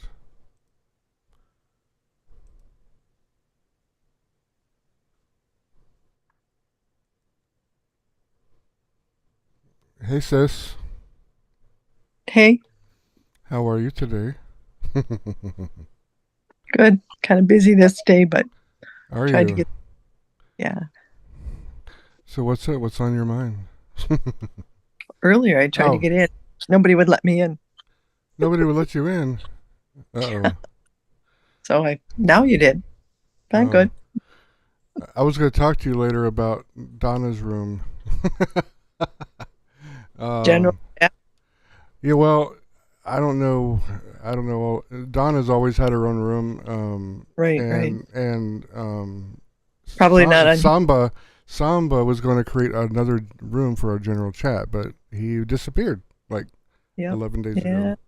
So we're gonna have to. I want Donna to have her own room back because that's been kind of a novelty in our group. And Well, it still is her own room, but I don't know if she turned it into a classroom. yeah, I don't know. We'll talk about it later. Yeah. There seems to be some confusion surrounding that. So I wanted to clear up that because I want us to be a big, happy family. Right. Right. Okay, we have we have Melissa Mouse, aka Princess Lala. It says she's joining.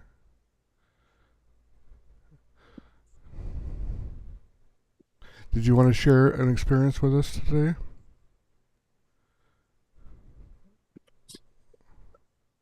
Spirit dear? Oh, what? I didn't know you were talking to me. Yeah, do you want to share an experience with us? I didn't come in to share anything. I guess. Oh. Yeah, our format now is we're letting in one or two at a time, depending on what we're talking about, and then we're keeping that format like that instead of having a bunch of people on at the same time. No. I was just saying. No, since you joined in, I thought you wanted to share something with the group. No. You can stay here. That's fine. I found you on the YouTube, and I was watching there a little bit, and okay.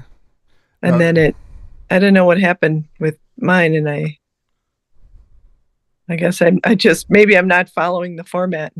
Oh, that's okay. No, I haven't really. I can totally jump out if you've got other people lined up. I didn't. Yeah. No, I was just asking because that's how we've been rolling for a little while. Yeah, it helps to keep the crosstalk down and a little bit more focus on the individual. That was kind of how we decided to deal with the aftermath of the first couple. Yeah. Yeah, I kind of thought that I mean, I can jump out. You've got people lined up to come in. No, you can stay here in case you want to chime in because you are one of our ancient ones in the group that have lots of wisdom and knowledge, and you can jump in whenever if you want. There she is. Yay, we got her in. Joni, I'll get to you next, but right now we have all the way from British Columbia, we have Melissa Mouse, aka Princess Lala Mala Yu. Can you hear me? It says you have no microphone. What's up with that? You can turn on your camera if you want.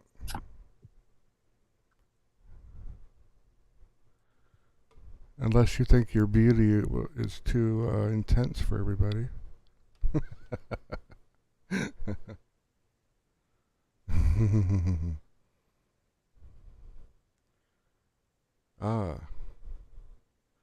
Okay, I don't know.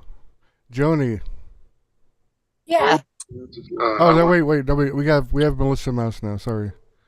Joni, hang in there. I'm fine. Keep going. I'll get to you in a second. But this is the first time that Princess Lala has ever come on, I think, in the history of our stream so far. How's it going?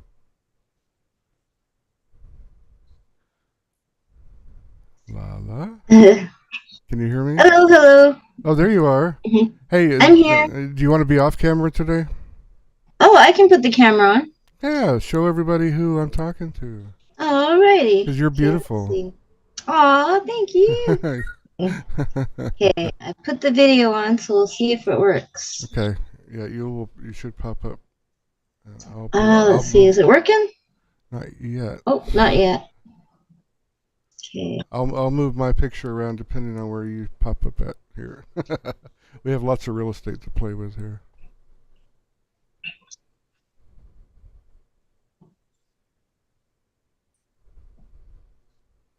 It says your camera's on. Let's see. But I don't see you anywhere yet. Let's see.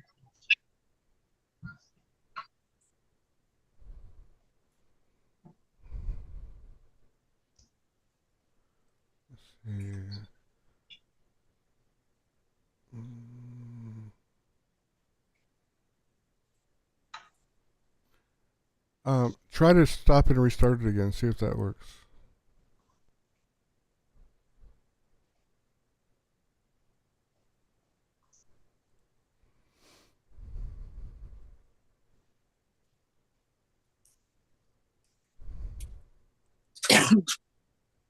Bless. Yes, bless you.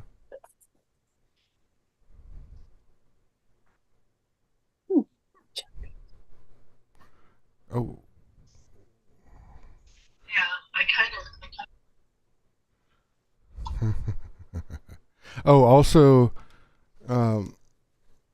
Princess Lala, you're gonna want to mute your YouTube audio now that you're in Zoom. That way you won't get an echo.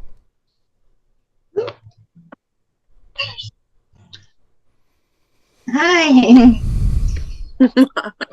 Hello. Hello. Yeah, so I can't see you yet.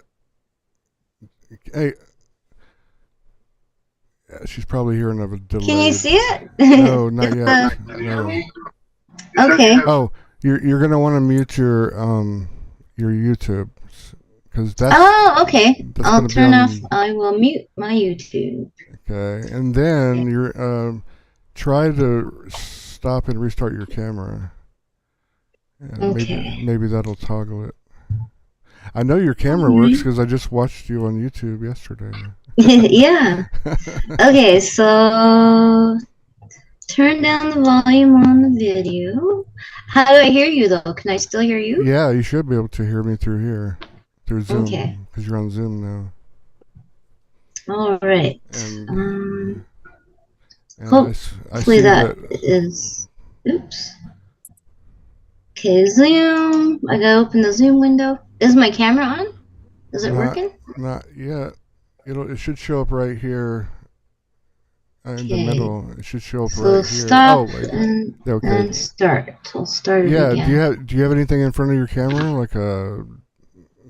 Because it's all black. It shows it's broadcasting, but Yeah, it says not responding up at the top. here I'm gonna say stop video for you. Let's see what happens. And then I'm gonna ask you to start video. See what happens. Start my video. Let's see.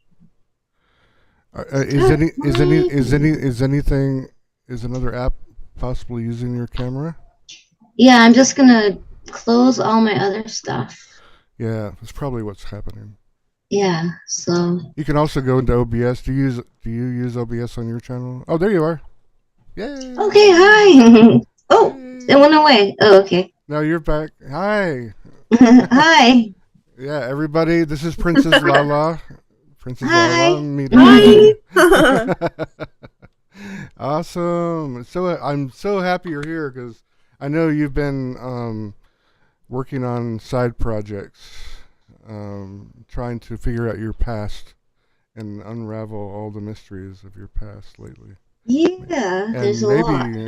maybe I don't even know where to start with you. But you can just start wherever you want in your timeline and tell us who you are and how you found me, and kind of go from there. You know. I'm like a lot of other people I found through the Jeff Mara podcast, and I've had a lot of NDEs. I've had like 5 confirmed NDEs. Wow. Yeah. But I've also all my YouTubers, like Jeff Mara example, I've noticed I've now somehow have about maybe even 30 YouTubers that are all connected, and they're all starting to interview each other. Wow. And it's like this whole network starting of the truth. Yay. Because for years, right, we were kind of like in the closet. We couldn't really talk about things because they'd say we're weirdos or we'd get belittled, all those stuff, right? But now, yeah, I've actually sent one more your way many from together. our family. Yeah, like that. I think. Yeah, this is awesome.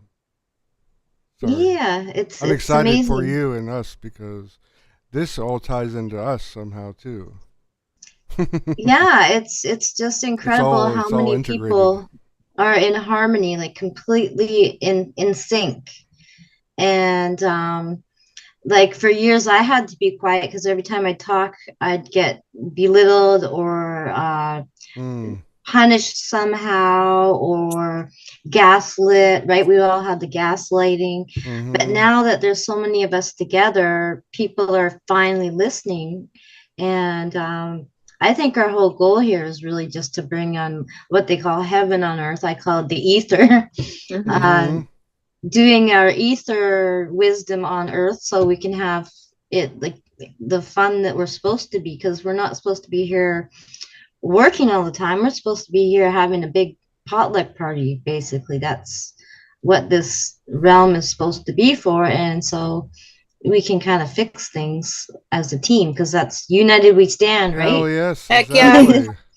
Yeah. So now we have our support more and more every day. We can just start implementing these things into our lives together and everyone around us.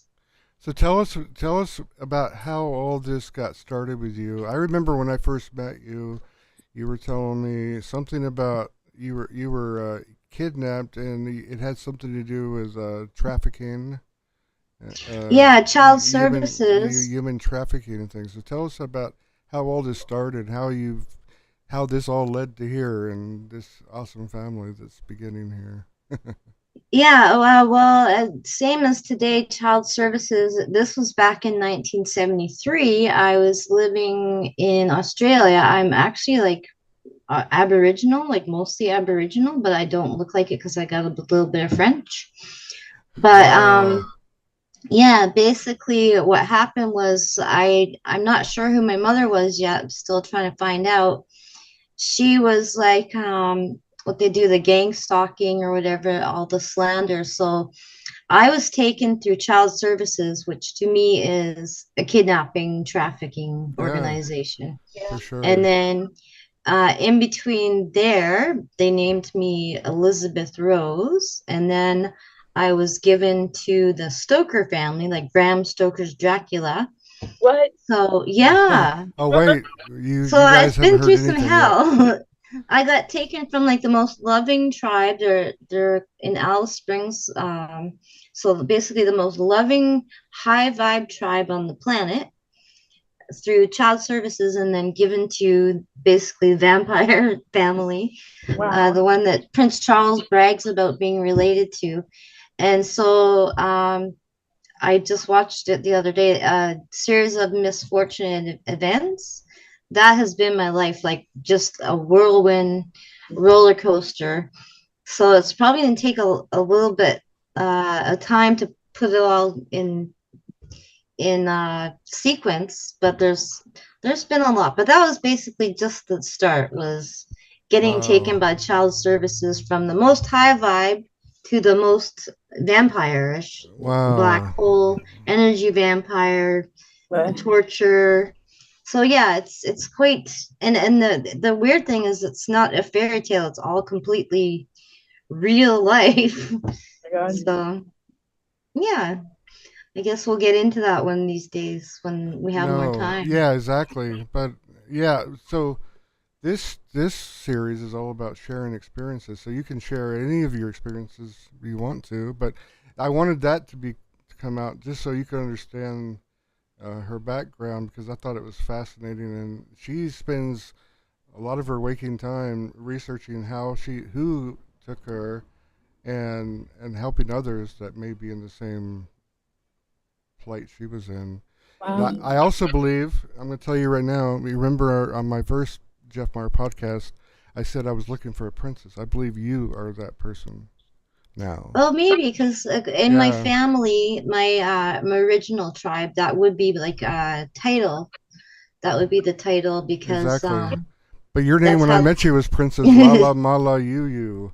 Right? Yeah. But so I had to find somebody with knowledge that we needed.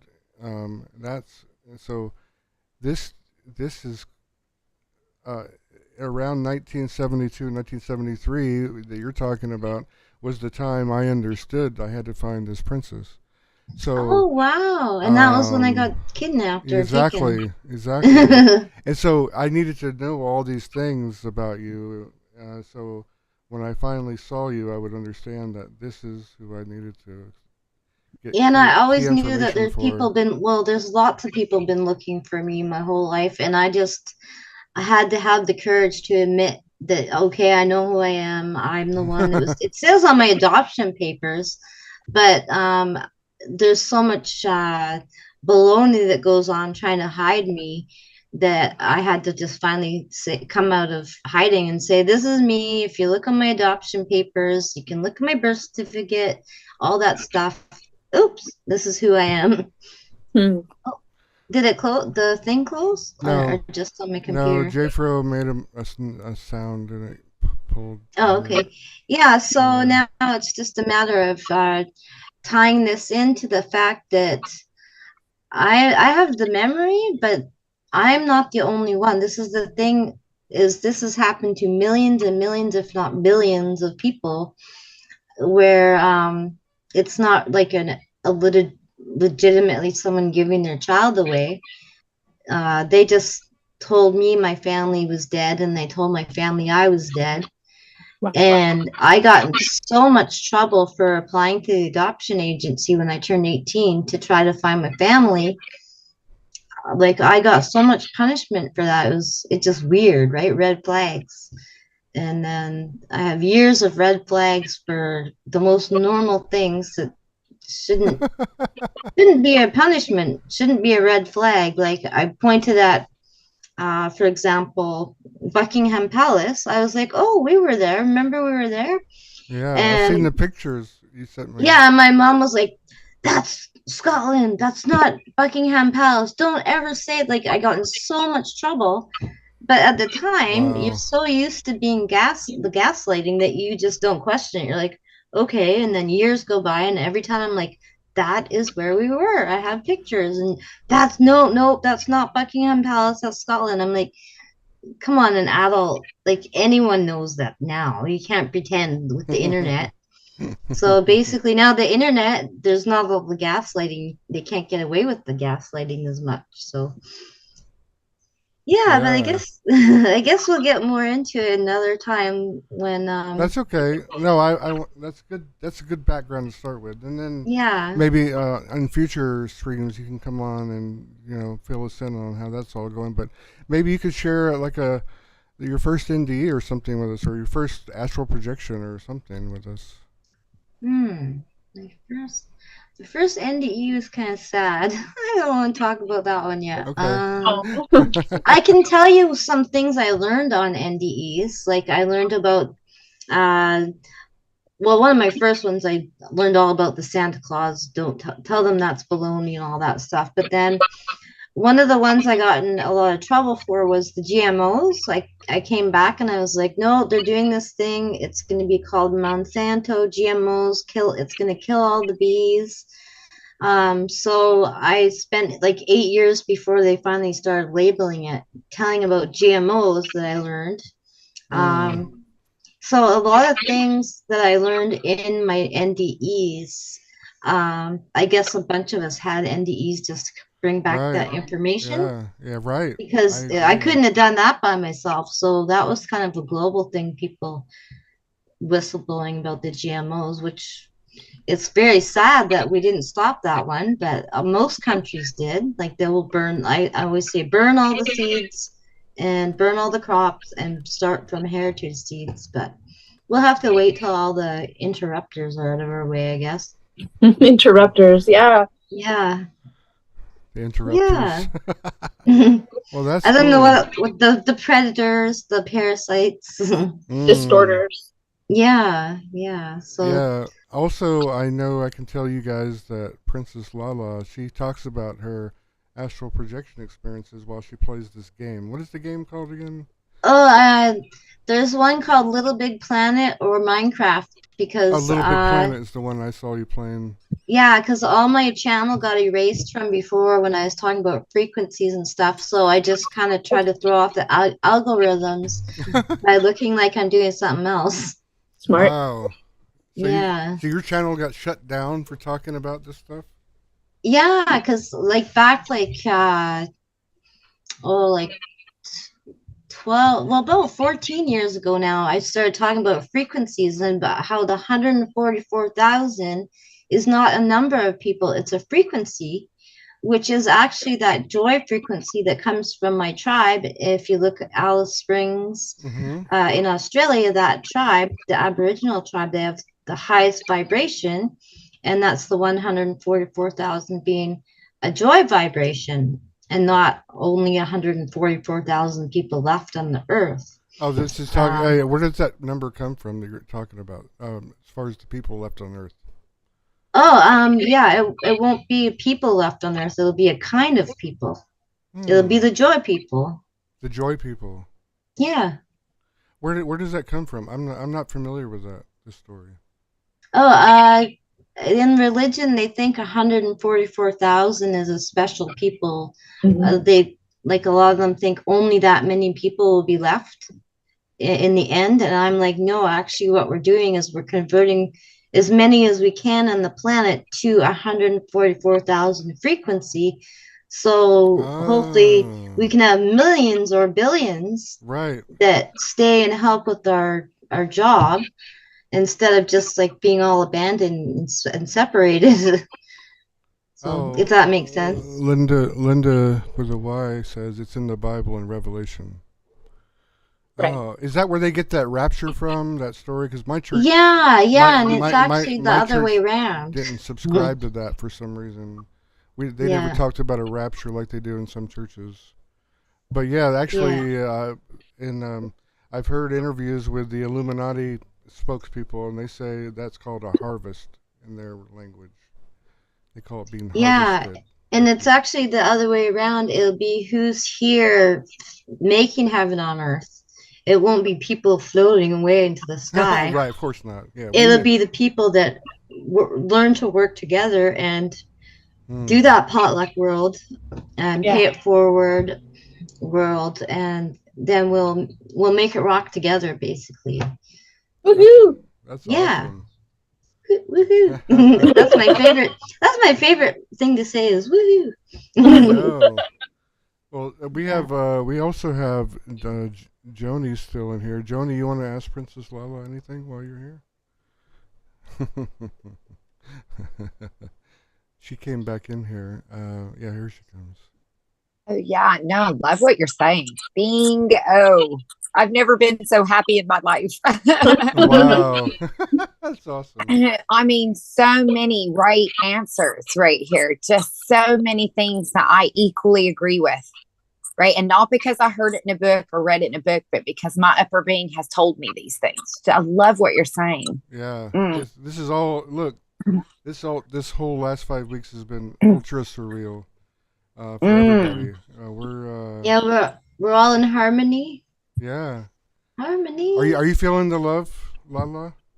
Yeah, definitely. All this love? Like, it's I'm amazing, so used to feeling judgment vibes and suspicion vibes, and in here I always feel love vibes. Even like I felt so comfortable the last time. I fell asleep as soon as I came in chat. I was like, hi. I know. And then I fell asleep and I missed the whole thing because it was such soothing in the background. That's awesome. Yeah. I've talked to a lot of people that say they actually fall asleep listening to my streams. Like, they prefer to do that than be awake. Well, it's a good thing to have in your subconscious while you're sleeping, right? So just play it like 20 times. Yeah. Hey, Honeybee, I'm waiting for you to come into our Zoom session, by the way. I see her lingering in the chat over there. Oh, you're going to love Honeybee, guys. Those of you who are new here, Honeybee has lots of stories. Just like you guys that are coming and have a lot of stories. She has a lot too. And, we can't get to all the stories in one time. So, you have to keep coming back over and over and over again so we can hear them all. And we also talk a lot in our group every day and all night too. The thing about these streams is they're building us a library and an archive that we can go back and reference if we want. Yeah, or exactly. if we want to hear it again. If we missed something first time, because you know how that goes. So it's very exciting to be able to kind of curate our stories. Right. Exactly. Yeah, that's part of it too. I mean, we're all gonna die, and it would be nice to have all of our legacy left behind electronically or magnetically. And of course, it's guaranteed for it to last at least 100 years. But this is all on Google's mainframe servers. They're SAN, so they'll keep backing it up, and it'll keep lasting for another 100 years, another 100 years. As long as our stuff doesn't get wiped off by some disruptor. Right. Yeah. But we can download. Keep it downloaded so you can just re-upload it. There you go. I do both. I do both. I have a copy out there and a copy here. And so, yeah. I'm trying to do my due diligence in preserving our information. Because, there is a dark side that will probably try to interfere at some point when we start getting into some really good stuff. Or stuff we're not meant to get into. That's okay. We have a dream team. Shadow places. I'm not scared. No, we're vibrating at such a high frequency they can't touch us. Exactly. So I'm not even worried about that part at all. Bingo. This is a no fear zone, so I'm way past fear. Once you get rid of fear in your life, you're free. You're totally free because there is nothing to be afraid of anymore. And what happens then? It's almost like it becomes a lonely life. At least I used to feel that way. But now that all of us have come together, I feel rejuvenated because we have a place where we can talk now, and everybody has open minds and doesn't judge you here and stuff. Well, the illusion about fear is it's a perceived. I mean, yes, if you break my arm, it is going to hurt if I break my arm, right? But most of my fear revolves around my perceived fear that I'm going to break my arm. So it keeps me from climbing trees. It keeps me from doing these things. And that same stuff happens right now. That's why I think the religious texts say things like rumors, because it's the perceived fear that can cause just as much as the real thing. I only have to make you think that I'm going to spank you for you to behave in the store. Yeah. It's a perceived, that's the illusion. That's the magic trick, honestly. Of course. Yeah. I mean, just look, this family, I call them the family, or you can call them the empire, the old empire, whatever you want. And actually, Hollywood movies, I bring up movies all the time because I swear they put it in our face every day. Like they actually show us the truth out in plain sight, but nobody understands. They think it's just fiction. But actually, this stuff really does exist. It's really that surreal. Like Jupiter Ascending is one movie that I think has a lot of truth in it. Well, I just thought of this as we're talking. I had this visual come in front of my head. My third eye spoke to me here. Scoop. I think we've done a disservice by removing the pain of childbirth. Now, I know as a man, maybe you can't relate to this, but there's the hormones and frequencies and all kinds of stuff that go on in a woman's body when she's having a baby. And that pain is real, and it's long, and it feels like it's taking forever. And I've had natural babies, so I speak from experience. And when it's over, though, it is an instant relief. The whole system just goes into this massive love mode. And the last thing you are even thinking about is how much pain you were just in. And that's why I think that they describe death in that way, because it is, the fear is there. It's real. The pain is real. You are here. You're dying. You know you're dying. You feel it coming, right? But if you can just stick with the pain, grunt through it, right? Grin your teeth and get to that other side, that's where the relief comes in. And that's why I think in those near-death experiences, that dark zone feels so loving, because that's where all of that is coming from. All of those hormones, all of those energies that are taking place at that moment. It is an out-of-body experience and a separation of self in a beautiful way. Yeah. And so I feel sad that we're taking pain out of society. We're not doing ourselves a service here. You know what I mean? Mm-hmm. We have to have some kind of discomfort to sing in the rain in a way. Mm-hmm. Yeah, no, if it wasn't for pain, we wouldn't even be here talking to me. That'd be exactly. So, and isn't there something really empowering in that moment when you're in the most intense moment of your life and you go, okay, all right, sure. Yeah. Okay, we got about 5 minutes left in this window. I'll start one more after this. One more, all right. Yeah, after this ends, just come back in, guys. But yeah, do you have any questions for Melissa Mouse, Joni? Since I got both of you in here, or maybe you have a question for Joni, Princess Lala. I just woke up, so I'm kind of not on the ball right now. Oh, that's okay. That's okay. I just saw the thing on Facebook and I jumped in. I was like, oh, I don't have time to even do anything. Because I didn't want to miss it again. Oh, thank you for coming. That's awesome. I'm hoping to have a normal schedule, but at least I normally have these. I've been having these on the weekends at least, but I want to have them during the week too. And I'm trying to have it at different times. Like this is again, I had it at noon our time, so people in Europe, I felt like I was kind of leaving them out in the rain for the first few streams. But my very first stream was at 3 a.m. my time, which everybody seemed to get on after that. So I don't know. I'm just going to try different times.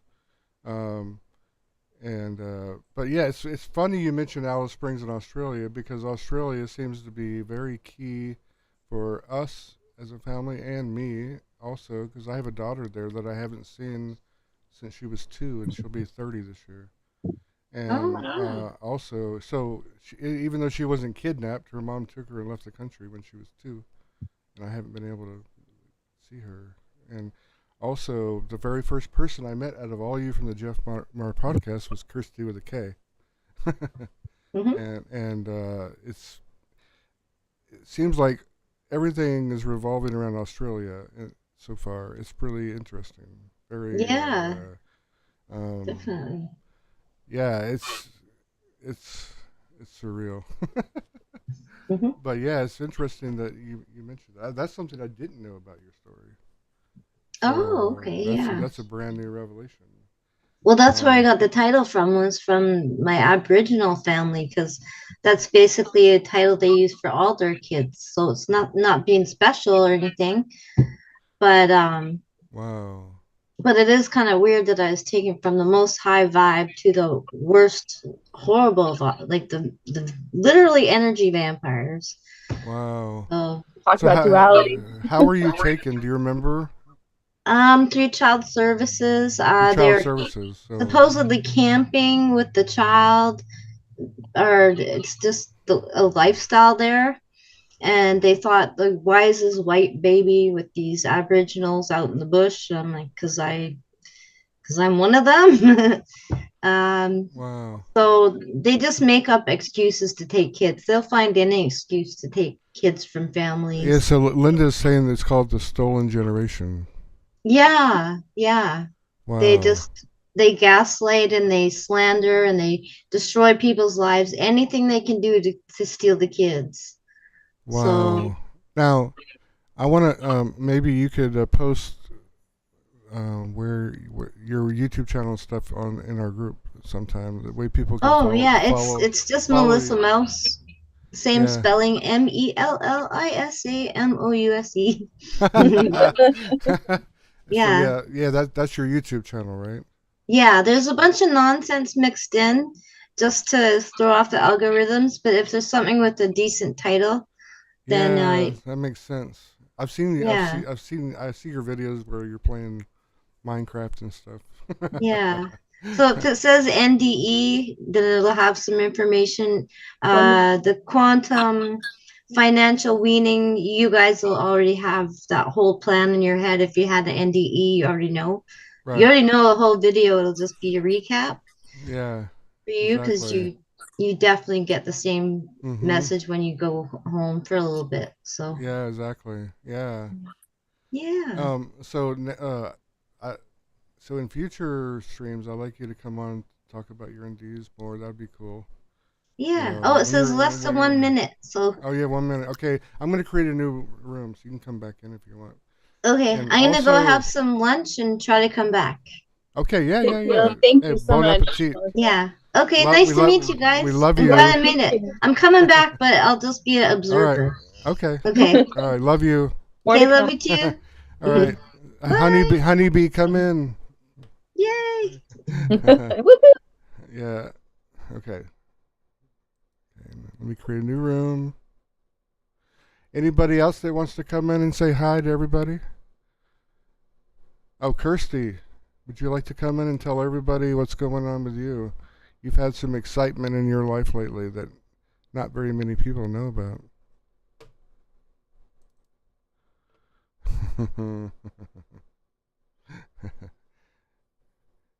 If she does decide to tell you what's been going on, you guys are in for a surprise.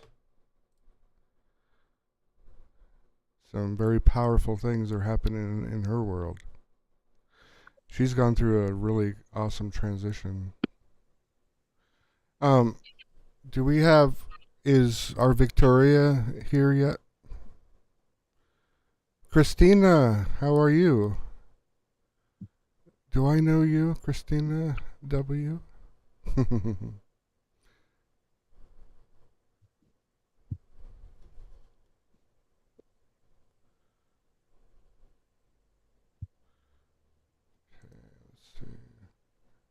Okay, the room is back open. If anybody wants to, okay, Kirsty with the K.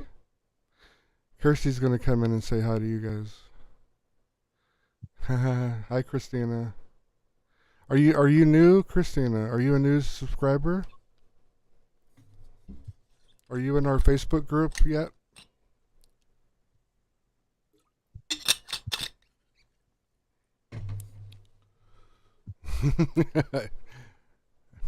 Elio.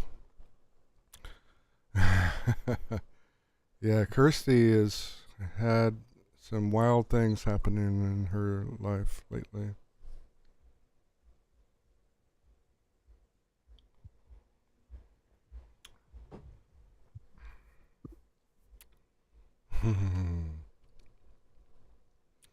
Alvery, how's New York today? How's the view from your apartment? Oh, you are in the Facebook group. Okay. Cool. I'll have to. Are you the same name in Facebook? I don't recognize your name for some reason. So we must not have talked very much. Or maybe we have, and I just don't know your Facebook name that corresponds to this name.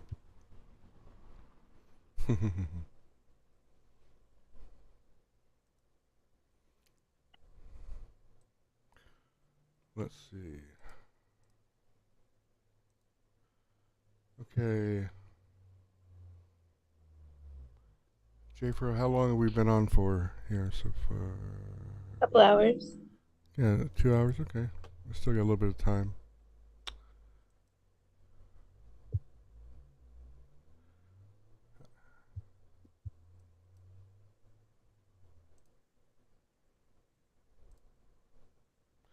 If anybody would like to come in to our Zoom, please come in.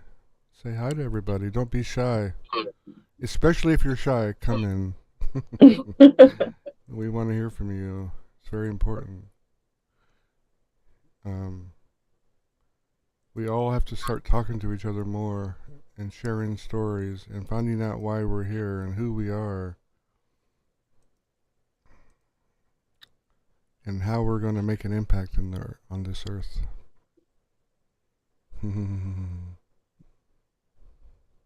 That's okay, Christina. You don't have to be on Facebook to come to the group. You can just come to the group.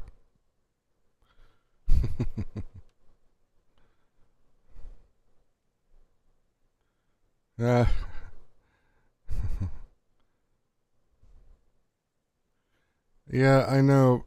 So I want to find a place outside Facebook, but when I first did a poll, when I first started, the majority of people wanted to use Facebook, and a few wanted to use Discord and things. But we can revisit what medium we want to use going forward.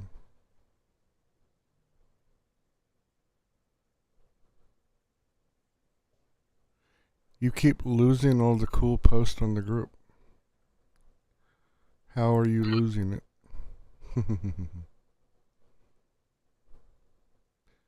Oh, yeah, Elio. After you finish dinner, come on in and say hi. Okay, Kirsty's here. Okay.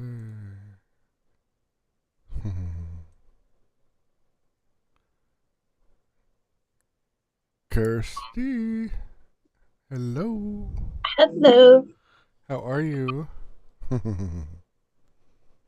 Good morning. See there, it's 9 in the morning. It looks like 9:06, and that's a digital root of 6. Because that's 15. 1 plus 5 is 6. Digital root.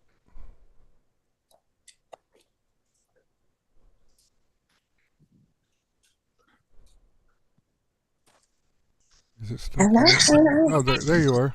Hey. Hello. Hey, hello. Do you want to? Are you camera? Are you camera? Yeah. Ready? There Come you on, are. camera. I want to see your glow. Your Sunday glow. How are you? Go get in the sun so we really glow. Yeah. So tell people what's been going on around you lately, and what hasn't been going on, Ma? They had some visitors on the property. Like all the police in her town were there the other night. Mm-hmm. Yeah, we're doing good things in the world, and people don't like it. That's right. We're standing up to all the naughties. Mm-hmm. So we were just talking. Princess Lala was just talking about. See, what did Linda call it? Stolen generation. The stolen generation. Yes. What do you know about that? I know that a lot of families and a lot of tribes were torn to pieces. Now, were there and any they taken were near scattered. you, where you live? Yes, and a lot were kept near me. Oh man, well, how were they kept? Like, were they like foster homes? There was a specific home. It was called Benelong's Haven. Wow. And a lot of the children were taken to this place and raised there and mixed with different families, scattered like miles and miles from where they originate. Are those the eucalyptus trees you're walking under right now? Yeah. Wow. Maybe we'll see a koala up in there somewhere. Oh, wouldn't that be cool? Because they do live here. They actually do live here. Oh, is that must be okay, you have Charles is the male dog and the female dog is Tofu. Yes, Tofu. And they're a big dog. Yeah. Charles is down the back paddock already, running around. Yeah, but I feel a deep connection to the Aboriginal people just through my family's land. Yeah. And I've spoken just in this last week to some local Aboriginal people about the significance of this particular area. Because I've got this feeling that it's a sacred area. And I always said, I thought it would be for the birthing pools for the women. Mm-hmm. And in speaking to this young man, he thinks that it may be a place where secret women's land, where the women prepared all the meals and things like that. Mm. So, yeah, it's definitely got some significance. And I'm trying to get the local Aboriginal elders actually onto the land to come through it and walk around it and do some ceremony. Wow. Yeah, that'd be good. Yeah, because, yeah, there's something that wants to wake up. You can feel it. It's, yeah, something needs to be resolved. Mm-hmm. There's Well, been terrible injustice and it needs to be resolved. That's all I know, really. now, you mentioned the other night to a few of us that there's people buried under these rose, rose, what was it? Rose hedges, right? Hedgerows. Hedgerows. Yeah. Yeah. Who were buried under there again? You said they were children. Yes. Was that part of this, or was that another Yes. story? No, I believe I believe that it's something I feel in my spirit more than I've learnt from history, that the people were actually hunted down to these lands, and due to the fact that this is just a peninsula, I believe they were caught in this peninsula and slaughtered here. Wow. Like, you know, when the white people came. Mm. Yeah. I've got this real sick, just eats at me all the time. Not to mention all the actual spirit sightings and things with the Aboriginal people. I mean, I see that in my property. The experience all the ghosts in the campgrounds.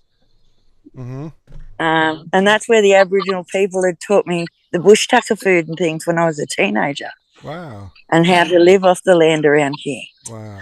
No, do they do controlled burnings and stuff there like they do here? Yeah, we always have. But we're not allowed to. The government's changed all that now. Oh, no. Yeah, like my family were taught to manage the land like the Aboriginal people do with the slow burning. Mm-hmm. We burned at least once a year. Right. And we always had the most amazing wildflowers on our property.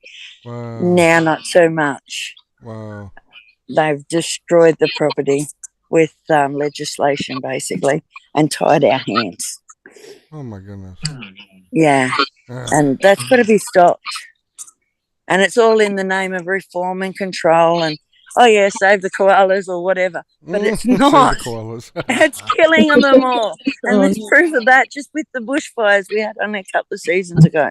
Now, how did that affect your area, those fires we saw? Oh, it wiped it out. It wiped it out completely. Other than this little pocket here along the coast, everything inland was just annihilated. I've never seen anything like it. The sky was red for 2 weeks. Yeah. Right. It was like that here when I got to California during the pandemic. Because we had a lot of fires around here, too. Yeah. And, it was horrific. The whole state was on fire. Seemed like. Yes. And, I mean, there was nowhere for the animals to run and hide. They were wiped out. The bush was wiped out. So much old growth forest was just destroyed because the intensity of the heat. When a eucalyptus forest goes up, oh my God, it's intense. It flies. When the eucalyptus trees actually get hot, they explode because of all the oils in them. Yeah. And they launch 60 meters ahead of themselves. Oh my God. It's like the fireballs that come out of these things are, wow, like nothing most people would have ever seen in their lives. Wow. It's horrific. Yeah, we have these things called, what are they called, J-Fro? Those pyroclastic clouds, fire NATO. No, fire NATOs. Yeah, we have a new kind of NATO. What? Call them fire NATOs. They're like a tornado from the heat of the fire. Because the updraft that's produced as it gets closer and closer, like 1600 degrees Fahrenheit, because of the mixed hardwoods, it's a mixed conifers and hardwoods forest going up. Yeah, conifers burn real hot too. Massive heat, massive smoke, fire, literally fire in the sky. It's coming up off the ground. Yeah, we've always had like dust devils that spin clockwise. Well, where you are, they would spin counterclockwise. Yeah. But here, our dust devils are clockwise, and our regular tornadoes spin counterclockwise. like the opposite of as your cyclones. Yeah, cyclones go the other way. Exactly. Yep. Your low pressure's spin clockwise there, but here they go counterclockwise. Like the toilet bowl. Yeah, the toilet goes the opposite way for you too. Absolutely. Which is So, yeah, but what's that got to do with? Okay, if you know the powers that be that are doing the thing with our toroidal, and we're spinning the wrong way, and that's undoing us regenerating our bodies and so forth. And we want our chakras to spin clockwise. Does this have any effect on it as to whether you're in Australia or bloody America? I don't think so, but I don't know. How can we test? You know, because that's all interrelated somehow. It's strange. Oh, hello, Tofu. Tofu, there's Tofu. Yeah, I'm looking for the other dogs. I'm like, ooh, I've lost them. They run down to the lagoon. Yeah, here they come. Oh, doggy.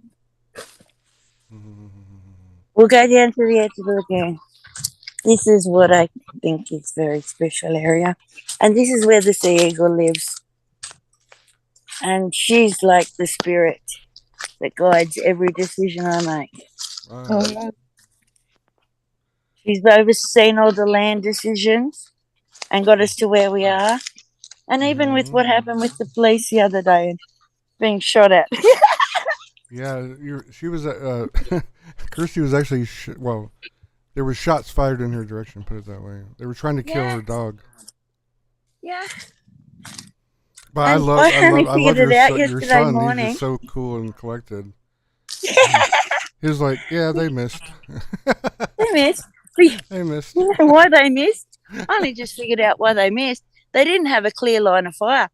They were aiming at both of us, full blown, shooting directly towards us. We're just lucky the trees protected us. Wow. Yeah. Well, I think don't touch my trees. My trees are my protectors, peoples. All right. My animals, my land, my trees. You have angels too running around there somewhere too. Oh yeah, even Mum said that yesterday. That's so funny because I told her years ago I've always seen the angels, and I said, Mum, your house is surrounded by them, and they're warriors. Yeah, they're lined wing to wing with their swords and their they've got more like spires. Yeah, they're huge. I hold them in the hand like that. So yeah, I know my mama and my family have always been protected. Okay. Honey says she's not going to be coming on. But they got us out of there and then disappeared. We lost you for a second there, but you're back. Oh, yeah. Like I've had similar experiences to you, Mark, where people have just wandered into your life, helped you, rescued you, and then disappeared. Oh, yeah. That's happened multiple times in my life.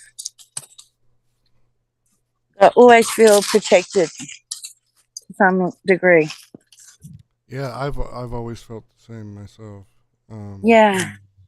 And it's freaky. And I know I've had some horrific things happen to me in my life, but it's been at those points where I'm most vulnerable that these things show up.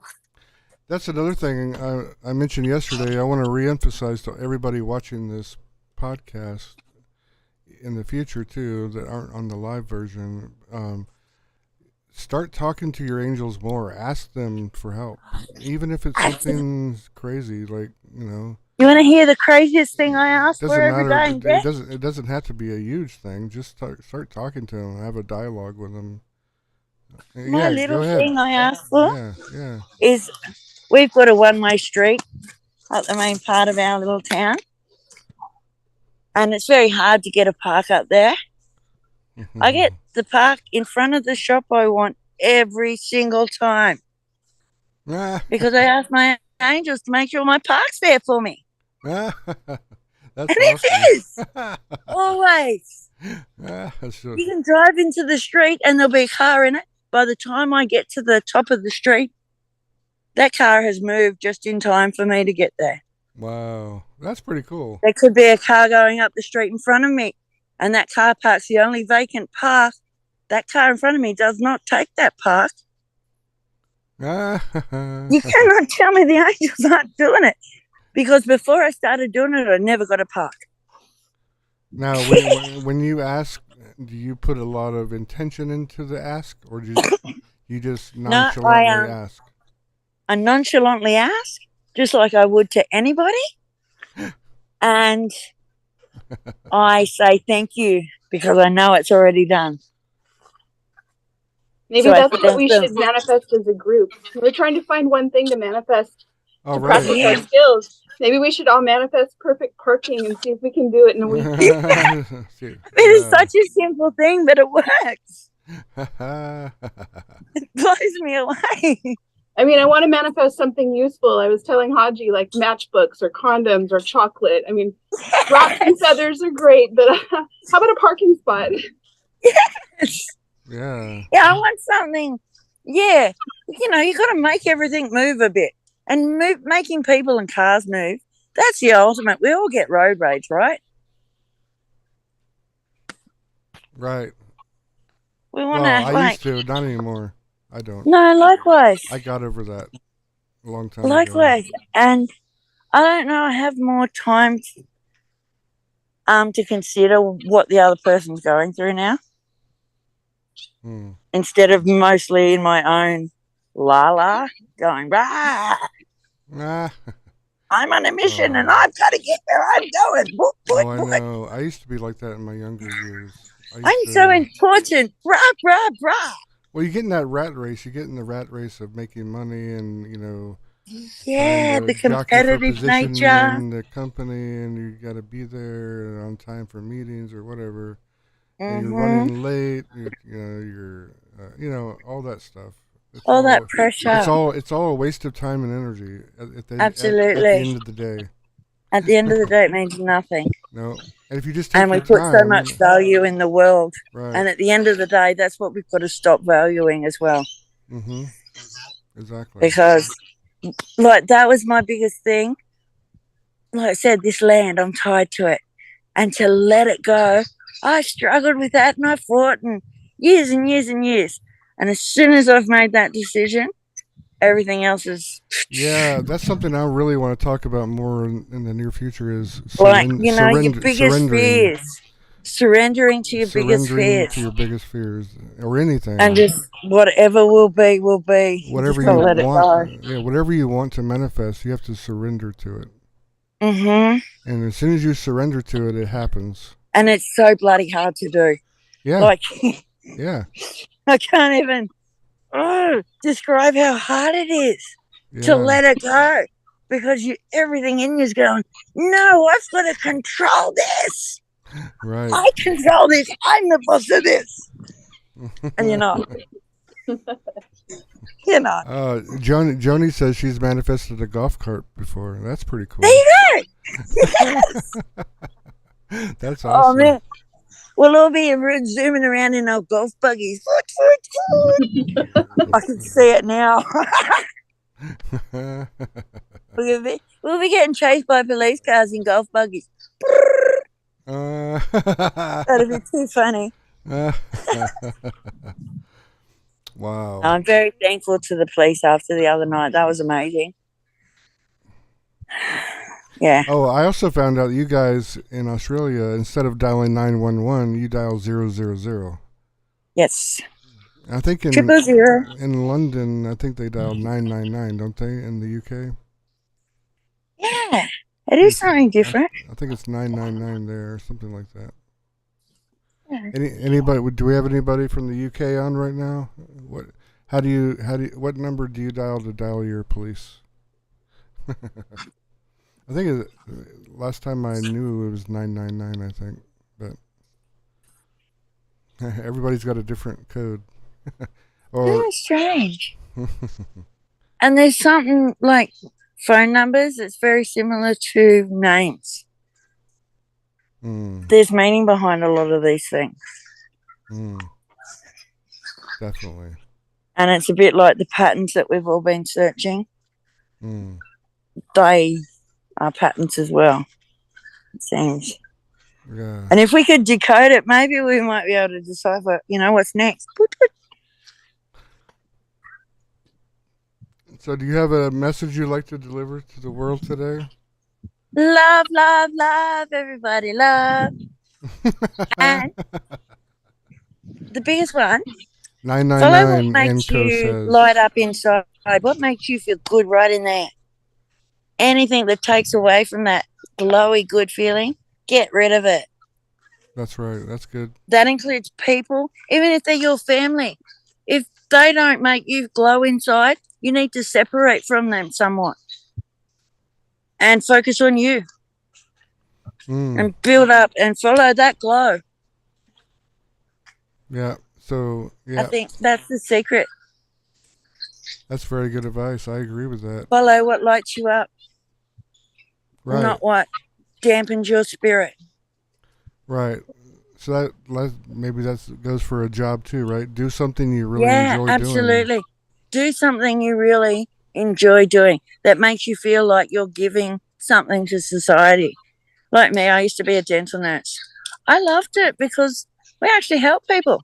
Yeah. Toothache, rip your tooth out, and you're laughing. Not like doctors that fob you off and don't actually fix anything. Right. Oh no. Don't get me started on that topic. Oh my God. That think they are gods and know your body better than you do. Well, I'm dumb enough to have listened to those idiots for many, many years and spent many, many years in hospitals and on medication. I refuse to do that anymore. Yeah. Never go to the hospital on the weekend. All the specialists. You won't see a doctor till Monday. I learned that. They just stabilize I won't you see a doctor ever again. You're awesome. I refuse to. And if I drop dead stiff, shit.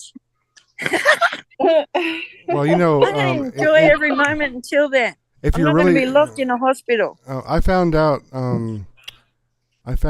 that very wealthy people, they have like their own diagnostic team usually. They're usually like there are unlisted medical centers that you can't go to if you don't have money. That's right. And you go in there and they'll just diagnose everything right there on the spot. They have all the specialties. That's how that's how wealthy people operate. They have their own little private hospitals. That are only for the wealthy. Yes. Just like that one show on TV. What was that show that with the doctor? He always went around and did his rounds with the wealthy people. The sports stars and the movie stars. Yeah. He'd give them prescriptions. He had like a big bag of pills and everything. That's how it works, 100%. And you'll find most of the doctors working in your hospitals and things like that, they are as controlled and manipulated as everybody else. Yep. They are answering to the man, not the man upstairs. The man in some office somewhere. Okay, if Cody comes back one more time, we should probably move to him. Not the right one to listen to. Listen to one from in here. Donna brings up a good one, gratitude. That's a new one. Gratitude is huge. Yes, we have to be grateful every day for what we have. Even if you have nothing, absolutely, you got to be grateful for it and show and mean it. And I think that's where the transformation started for me. I was still trapped in a bed. I could only look out one window, and I'd look out the window and see a little patch of blue sky and the tips of the leaves of a tree. And I was so grateful for that every day. How beautiful it was. And it slowly just blossomed into what you see before you now. I'm running around, Mark. Oh, I see you have solar panels on your roof. Yes. That's cool. Now, how does that work for you? How does that... Oh, you can see the house. Wait a sec. I'll go up here. Okay, Oh wow, I can see the panels now. Oh, where's the pyramid room? Where's that at? Okay, let's see. There's one. This is, you can see that one end of the house, right? Uh-huh. That's one house. Yeah, you have a fireplace in there. Yeah. Wow. And then you go to this house. That's where the pyramid room is. Are they connected, those two? Yes, only connected by verandas. Wow. And then there's another house over there. Wow. So see how it's all shaped in like a U? You have a compound. Yeah, and it faces north directly. Yeah. Wow. And that pyramid lines up with the pointers of the Southern Cross. Yeah, that's awesome. So your father knew about astronomy. My father must have known some. Wow. I know he has, like, I go through the cupboards and all the maps of the topographical maps of all the land around here. Yeah, it's huge.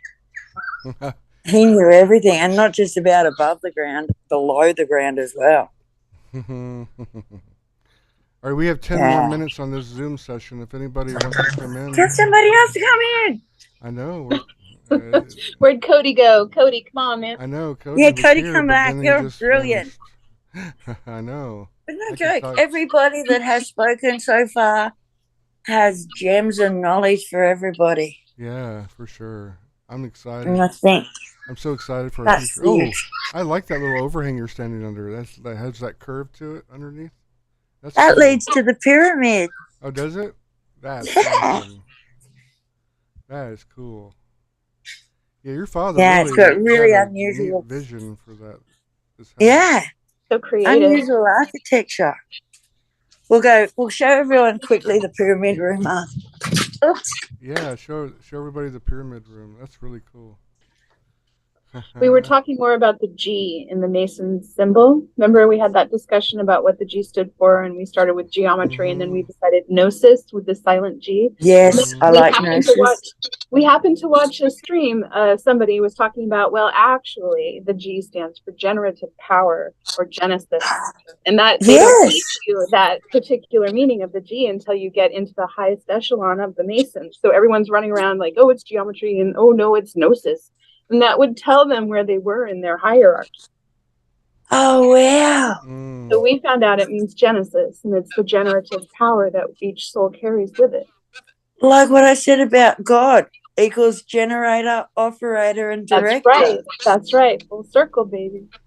Yes. The spirit and the object first. The spirit. We're going to take off. In this room, you watch us. Oh, I know. I could see it. I could see all of us in that room learning something or chanting or doing something. Yeah, learning energy healing in there. That's right. I've seen it before. I've seen the vision. Yeah, singing that tone. And there's something about even the timbers that it's been built with. Yeah. There. I don't know, the residents, everybody that's ever come into this house says how peaceful it is and how relaxed they feel in it. Yeah, I could see that. Look at that beam right there that you see that beam? Yeah, that looks like a beam that was used to build Noah's Ark or something. That thing is ancient. They're bridge beams, bridge girders. Girders, yeah. Wow. Yeah. Those will never. They're made out of turpentine. Turpentine, wow. That's a timber that doesn't break down easily. It doesn't rot. Yeah, and are those bricks or stones that are? They're bricks on the walls. Oh wow, bricks. That's so cool. You don't usually see that inside of a house before. That's really cool. Built to last. Yeah, built to last. That's what he said. Yeah. It was built to last 100 years without maintenance. Wow. Woo. And it's still standing, but it needs maintenance majorly. That's why we're working on that, fellas. Oh yeah. We'll get it, China. Cody. Speaking of Cody, he can come down under and help us revamp the house, get it get it all back in shape. That's what I said to Mum. I have to get an architect in first and come up with a whole plan, redesign it. and then hire all the people that do all the work. Mm-hmm. And I might just travel the world. Exactly. Hell yeah. Come and see all my friends. Yep. Pick them up. That's right. I just get a feeling. Mm-hmm. Not going to be sitting here for much longer, people. Mm-hmm. On a mission. And Alice Springs is one of the places that I have to go. So Kirsty is going to be taking all of our energy. We're going to make with these mudras and stuff, and ooh, yes, we're going to channel her energy, and then she's going to channel that to open these portals. Yeah, it's going to be magic.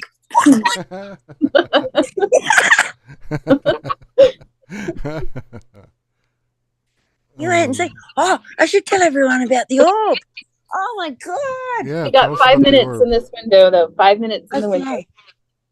Big storms pretended to come over the other day. They weren't storms. And the cloud, when it got close, my son's like, "What's that noise?" It sounded like static in the air. So we ran out, looked up at the cloud, and it looked like it had stars in it. We were just like, wow, insane. Next thing you know, an orb about the size of a basketball appeared directly above us. Oh. Anyhow, it pulsated for a couple of times and then just exploded into this massive sphere. Wow. That lasted for a few seconds before the sphere disappeared. There were still stars throughout all the clouds, but where the sphere was, it started to go like all wavy, like it was water almost. Wow. And then you could actually see through the cloud into something beyond that. Then a green light came through it. And that lasted for, a few more seconds. And then it all stopped. The, porthole disappeared. The cloud kept sparkling for a few more minutes. And then it all just blew away. And there was no storm whatsoever. Wow. And it was forecast to be this massive storm that took up, 3/4 of New South Wales. Wow. I mean, thunderstorm warnings were up and down the coast everywhere. Nothing came of it. Wow. I'm pretty sure it was just a light show for me. Energy transfer for you. Mm-hmm. Oh, there was some. I have never seen an orb like this thing. And it was just above us. My son witnessed the whole thing. And my mum was only a couple of meters away. Huh. Now, like, oh my God, God's back, yes! Now, which direction does the breeze usually blow where you are? Northeast, straight off the ocean. Okay, comes in off the ocean. So you're facing north right now, right? Yep. So it'd be coming from your right. Yes. Yeah, right there. Yeah. So you need a porch swing right there where you are, right to your right. Yeah. Right where that ladder is, maybe. Yeah. Well, over this side, so they've got the sun on that Yeah. Right, yep. All right. Yep. Morning sunbaking on that side, and then by the afternoon, the sun's way over this side. Yeah. So, yeah. Now you have a trellis in front of the pyramid room. You could have some vines of some kind. Vines. Yeah, right there. Got to redo all that. Yeah, you could have some wandering Jew or some passion flowers. You could have passion fruit growing. We've got them in the bush. Yeah. Oh wow. Yeah, I love passion fruit. Yeah, passion fruit's good. But to grow them, there's actually a male and female, and the way they pollinate is kind of interesting. Yes. Interesting. It is. It kind of reminds me of the cannabis, how the cannabis works. And this around. Like you have to have both a female and a male plant for it to produce That's fruit. right. I'm trying to find the little icon so you can see my pineapples. Pineapples. Oh, baby pineapples. That's cute. The little baby one. That's a big one right there. Isn't it cute? Yeah, it reminds me of Hawaii so much. Are they almost ready to harvest? Well, it won't be long, yeah. Ah. The bigger one shouldn't be too far away. Wow. Look at that. They take quite a while. Yeah, I guess so. Do you start them? When do you start them? I mean, when do they start flowering, I guess? Well, these have taken a couple of years, and I've got the tops off pineapples that I bought in the store and planted them. Because when you chop the top off your pineapple, the green bit, don't ever buy a pineapple without the green bit attached. Okay. 1 minute. Chop the top off and set the top in the dirt, and it'll start growing. Nice. That's how you get your next pineapple. Yeah, kind of like a potato works. Yeah. Same sort of thing. Oh, I don't even have a fresh strawberry to give you this morning. Okay, I'm going to love you and leave you if there's 1 minute. Okay, Kirsty. Yeah, there's probably 1 It's minute. lovely to talk. And then I'm going to start a new one, so Cody's going to come in. Awesome. And hopefully imparted more of your wisdom, Cody. Yeah, exactly. Thank you, Kirsty, so much. Yeah, Kirsty, we love you. Thank you, Jay Fro. You stay safe. Okay, we need you. Oh, wait. He's well protected. Yes. Nothing. Oh, there it goes. Bye, Kirsty. Okay. Hey, we're ready. New room created. All right. This will be our last interview. If anybody else wants to come in, now is the time.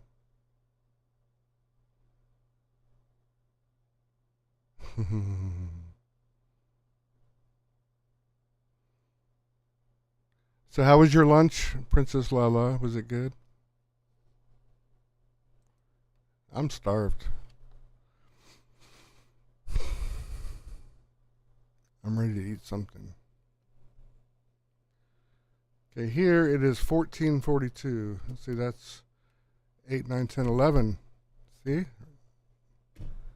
Digital root of 2.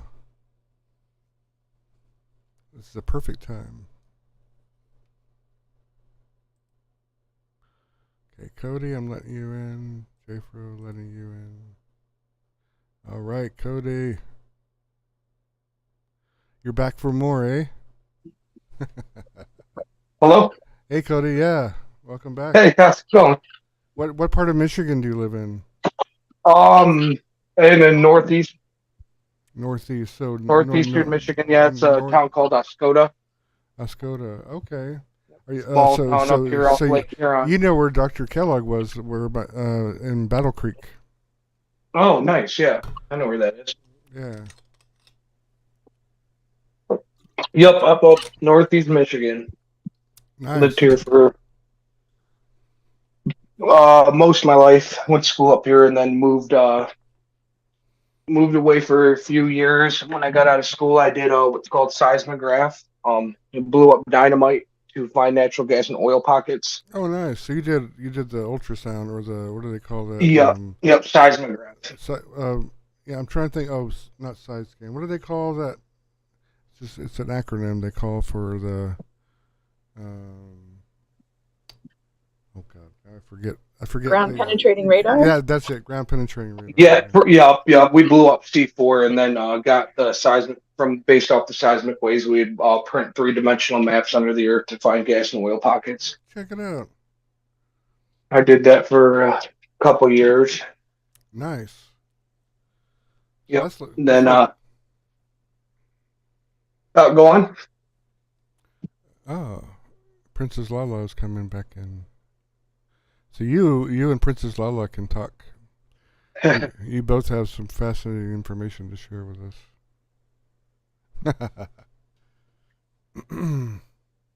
So, you wanted to share another story or some information with us?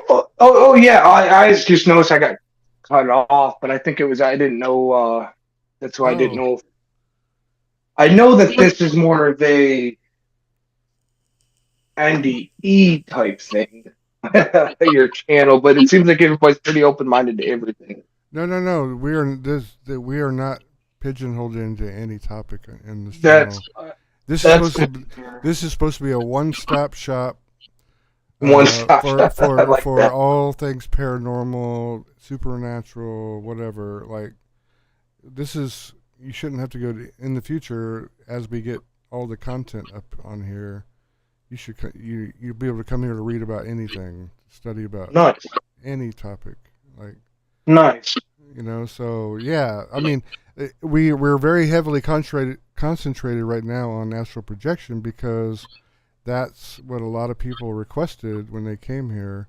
They wanted to know more about it. A lot of people have never done it, and so it seemed like this was a common theme we all had in common at first. So I think it's going to be important because we're going to be able to project and get information and learn knowledge and bring it back here and put it all the pieces together using that knowledge. So I thought that was important for us to learn about first.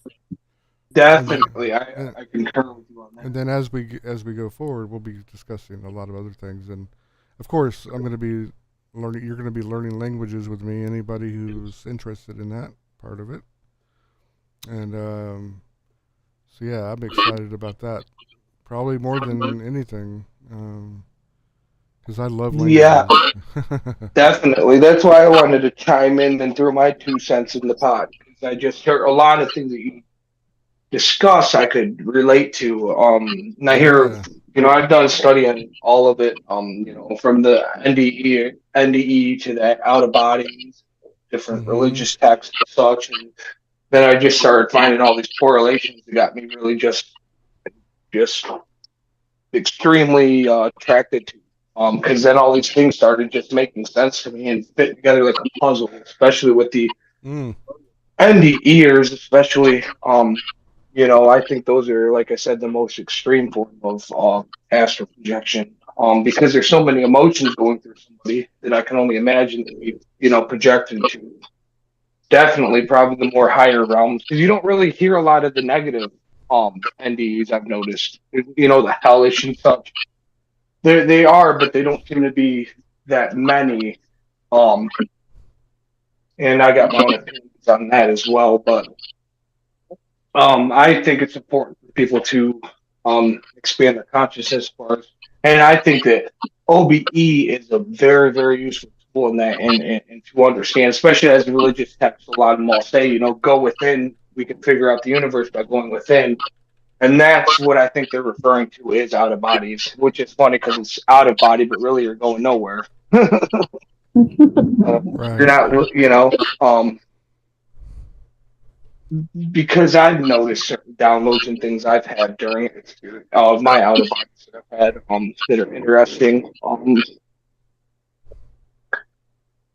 But how I understand, at least, what is your opinion on that? Like NDEs compared to like an out of body. Would that sound about right? They would be more of an extreme form of an out of body. Because a lot of them say that they're, see their body and such before they go to these other dimensions. Yeah, that's what I experienced. Did you? So you watched at least my first interview, right? Yeah, I did. And then I've also noticed that I have some form of that I have yet to communicate with an entity that is helping me during my out of bodies. I've noticed its presence, and I've also one time I recall where it was like it sounds odd, but it was like. I was floating and it was like it grabbed me from under my one leg on my thigh and had it felt like a hand around my waist and one around my thigh. And it felt like it started directing me, like almost like carrying me.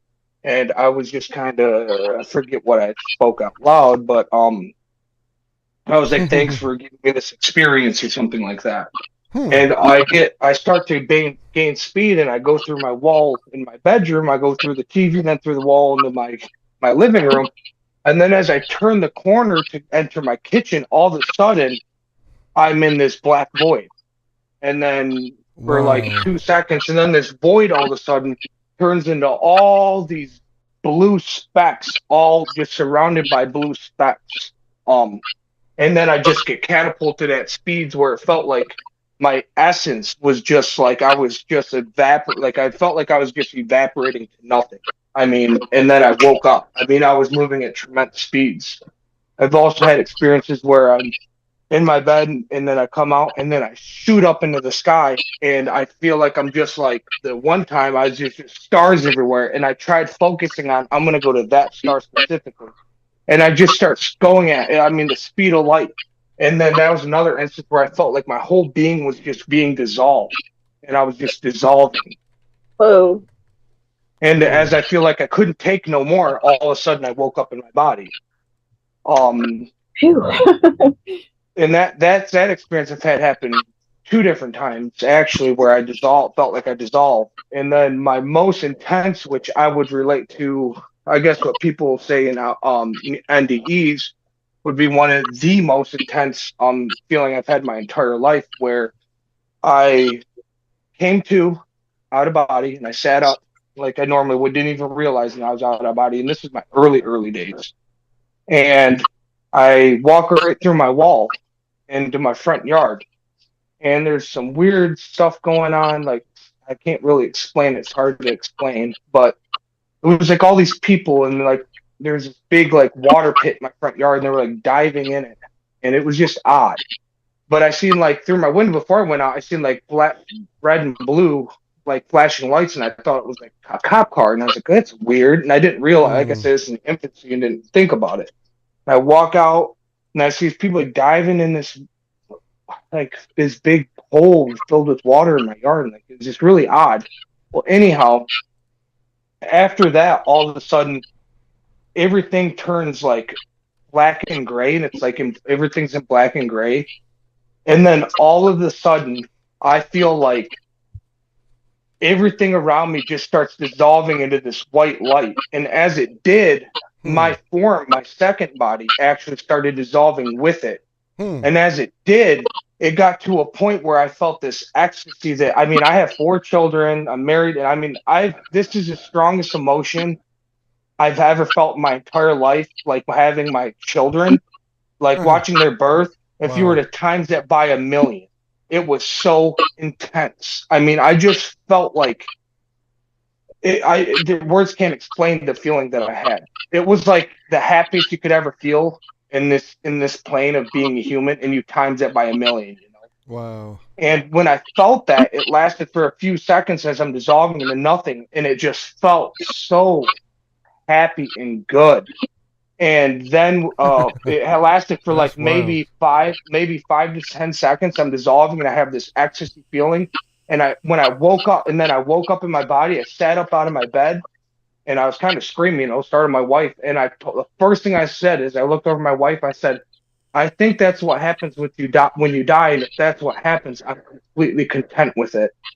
That's exactly what I said to her, because that's cool. There's no words could explain it. It was like everything turned white, and I started dissolving away. But at the same time, it was like I was at peace with it.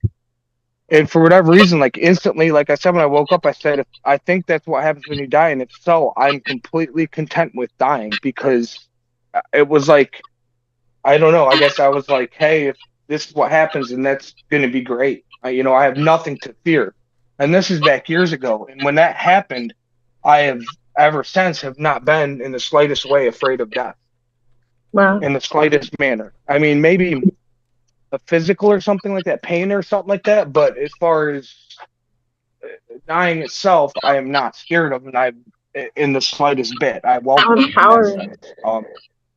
I mean, it was the most power, and I just can relate that. And I started, literature and like NDEs and stuff, and I hear all, those vary, just like OBEs, vary so much. It's hard to really pinpoint, but it seems like what I experienced was like something similar to an NDE.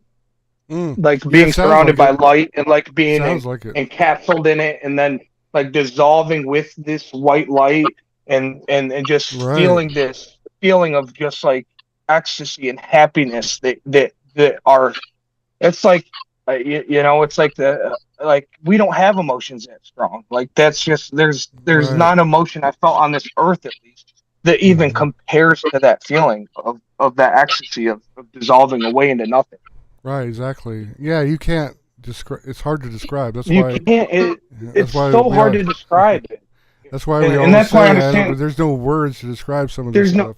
Exactly. And that's how I feel about my OBs when I try to talk to my wife about it and stuff. It's like I can't even explain it in the words how some of my experiences I've had while out of body, because words won't even touch what's going on, the different reality systems that I've been in, where it's some wild stuff. I've had out of bodies where have gone into 2 or 3 different dimensions, and this is like not intentional, just doing it. I don't know if maybe it's based off where my energy level was at that point in time, but now that I'm learning to manage energies better, now that I understand energies a little better, I feel like I'm getting a little better at controlling them, because it's definitely an energy thing.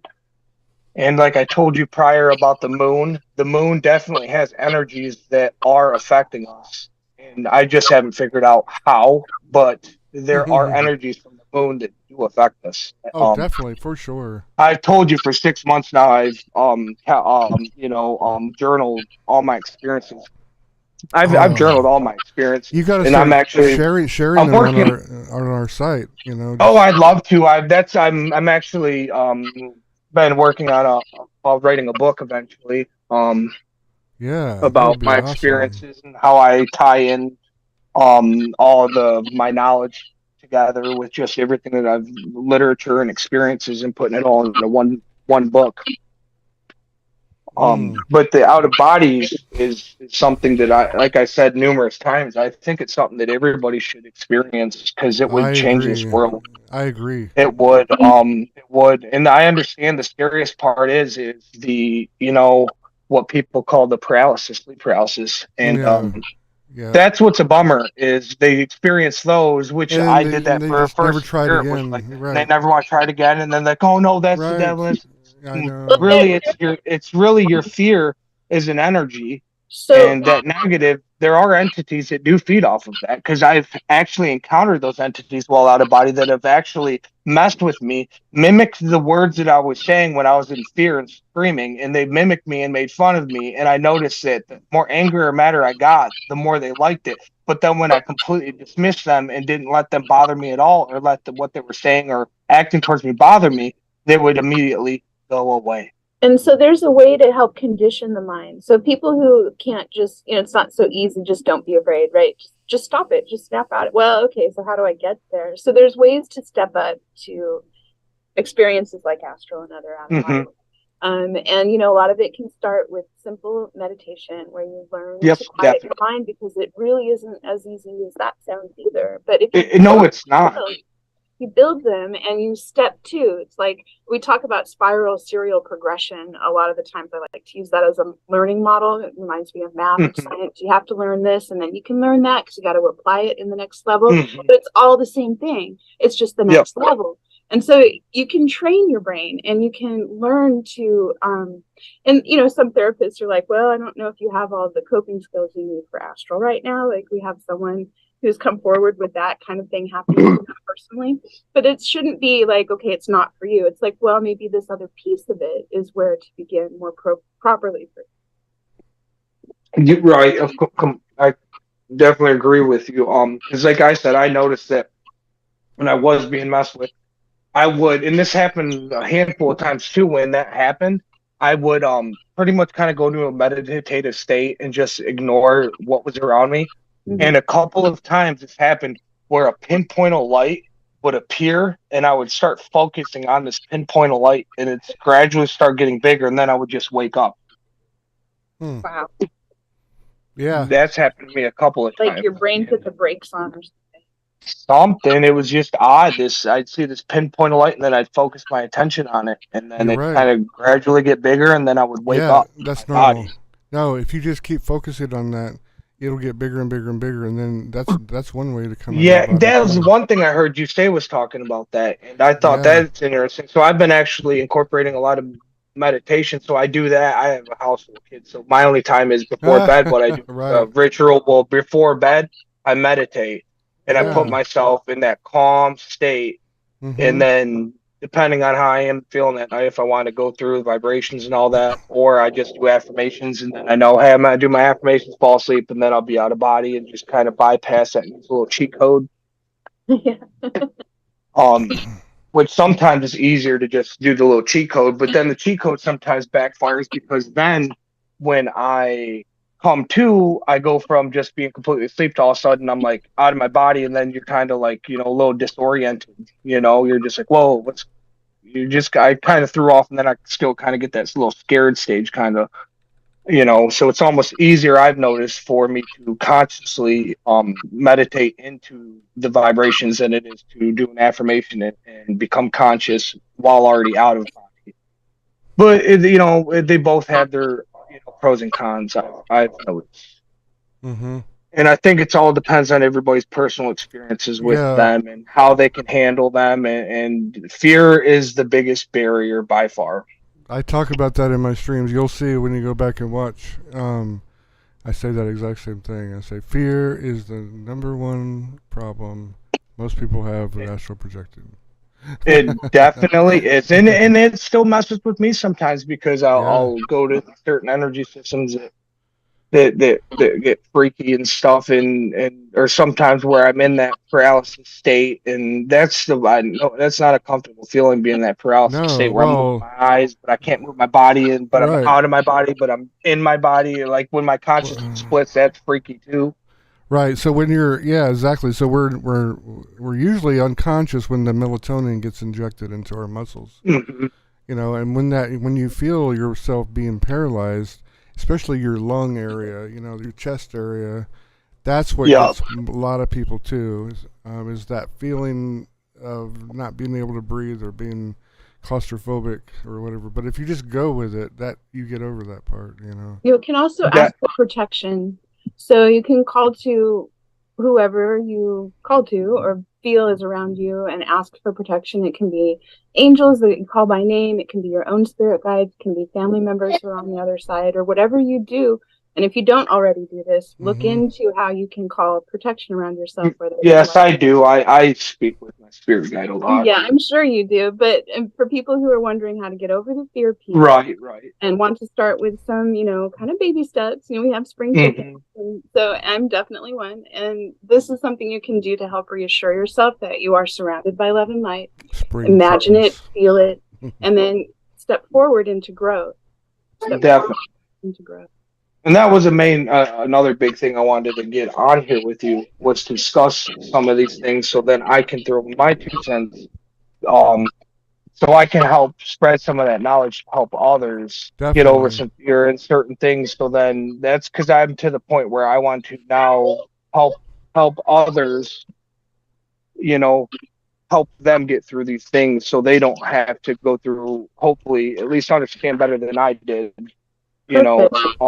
how to understand it. I want to help. I'm to the point where I want to help others now. That's a gift myself. For sure. I had to go through the hard path where I had to, all the fears and everything, and then I had to go through the thousands of pages of literature to make sense of it. And I figure if I can do all that legwork for people, then I can just help even just one person. That'd make me really happy if I could just help one person by putting all the dedication I have into the hours and hours and hours of literature I've read and experiences I've had. And gold star, Cody. Cody, thank you for coming on today, and thank everybody for coming on and sharing. This has been a fantastic podcast today, and we're going to be covering. You can come on as many times as you want and share your stories, because I know you have a lot of stories, and you, Cody, are going to be helping a lot of people learn how to project, and that's cool because you have a lot of knowledge on how to do it, and you're a natural at it. So, I appreciate that, and I'm glad to hear that, and that's why I found your channel, and I'm to the point where I'm ready to come out of my shell with this a little more and start helping and sharing with others. And I think your channel would be perfect to communicate, because I'm yet to find a channel that's more open-minded like yours. I found certain channels, they're not necessarily open-minded, they're just like, they act like they're masters and they know it all, and you don't know nothing. I get, that's where I've found my issues, is finding people and then they act like they know everything, you don't know nothing. It's like, no, we're all in this together, and then they're just I don't even want to deal with people like that. Not that I know everything, far from, but I know that I've done a lot more digging on as far as not only the experiences but the literature. That's where a lot of people act like they know everything because they watch a couple YouTube videos. Right. But when you dig into the text in that, like I have, and put in the immense hours in tons of my own personal money to buy these books, and put in the time while running my own business, and on top of that, putting in all this extra time, spare time of reading the literature, it's just, I've just really, really honed in on this. That's awesome, man. You're just like me. You and all of us, I think, are like that. We thirst for knowledge, and we seek out the truth. Oh yeah, I'm addicted. I'm addicted. I really am. My wife's like, you got an issue. You read too much books. I'm like, there's a lot worse addictions out there than. Is she interested in learning how to project and stuff? She's no, but she's open-minded to. That's good. Everything. She understands. She's not interested, which it's not for everybody. It's just I was, like I said, I didn't have a choice. I was having them whether I wanted to or not. I just wanted to learn how to control them and what they were, and to reassure myself I'm not crazy. And when you start digging into the literature, it's like, oh wow, this has been known for thousands of years. Yeah. Oh yeah. I mean, yeah. So it's just I think people are at that age point in that point in time where people are not being able to communicate like this with each other, where I think it's going to speed up really rapidly now that people can start spreading it around. And it's just, you got to separate the wheat from the chaff and figure out who's BS and who's not, type thing, because there is a lot of BSers there. Our group, whether it's channelers, OBEers, whatever, you got to separate that. No, we are one of many collectives that are happening all around the world right now, who's doing the same thing simultaneously. Yeah, definitely. And we'll all link up. We're like a dream team, but we'll link up with other like-minded groups, I'm sure, as we go forward in time. Oh, definitely. And that's why I like your channel is, how I understood it is more of your NDE and everything. And then it was like actually, talk about the old. Yeah, this channel is developing into something totally different than I ever anticipated. I was just going to help people remember who they are as far as their soul. Yeah. By learning ancient languages. That's the whole premise behind my channel. But I didn't know that I was going to all you guys were going to come at once, and we all were meant to do this. I didn't expect any of that. So I sort of had to shift gears a little bit. But it's a much bigger thing than I ever anticipated. Oh, definitely. And that's why I'd love to sit and have these combos with you, because I definitely like to maybe we can have some kind of like you're saying, we can kind of maybe have sessions where we kind of dig into literature as well. I'd like to do something like that where we dig into some of these literatures. We're going to and read them, and we go over what they mean. And yeah, and I have rooms set up in the Facebook group. It's not like your typical Facebook group. This is I've designed it where it can be a learning center. It's also, like Spirit Deer says, it's a center. It's a learning center and a healing center. So we help those that need healing and get them up to speed, so they're vibrating in the positive area like we are, and then we're also at the same time learning. At the same time, right? We're healing and learning. That's what I love about it. That's amazing. It's amazing. You're a great soul, and I appreciate you having me on. And I definitely, you'll definitely be seeing me more, because awesome. I think I found my people. I'm so glad you're here, Cody. Yeah, so when do you guys do? What, once a week or something? Are you doing? No. I want to do this like every night, but either this or language. The language is going to be more of. Videos, and but I started live streaming at first because, number one, it takes a long time to edit videos, and I didn't want to wait. There's only one of me, and I was learning DaVinci Resolve, which of course and stuff. So I'm getting dangerous with that, so I'm able to edit a lot faster and stuff. So so you are doing it pretty well daily, though. Reliably once a week, for sure, and then probably more. A couple times a week on this. Awesome. I want to do it like every other night at least. Or, oh my God. That sounds good. I would love to. Like I said, like you said, as far as that goes, I would definitely like to get on that with even, reading through literatures that I know. Yeah, so like I said, so we're not on here. We're always learning 24/7 in the group.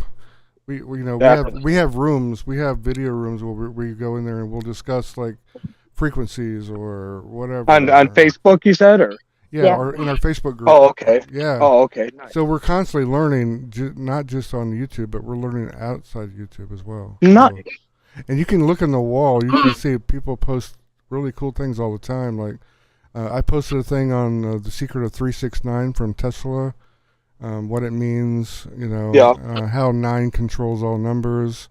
Yep. And also, I want us to all learn how to manifest together, like create something. Like we're all creators. We can create anything we want, and I want us to start focusing. And that's why I wanted to hit big on some of these stuff, because, like I said, there's so much knowledge, and it just never ends, like you said. But there's certain things that I would like to touch on, especially a lot of different things. But even like I was talking earlier about what you just said, we are all constantly creating, and I've learned that through out of bodies. And like I said earlier about, when we do pass, and how we go to these collective groups, and based on what we believe is where we kind of are attracted to, like attracts like. So nice.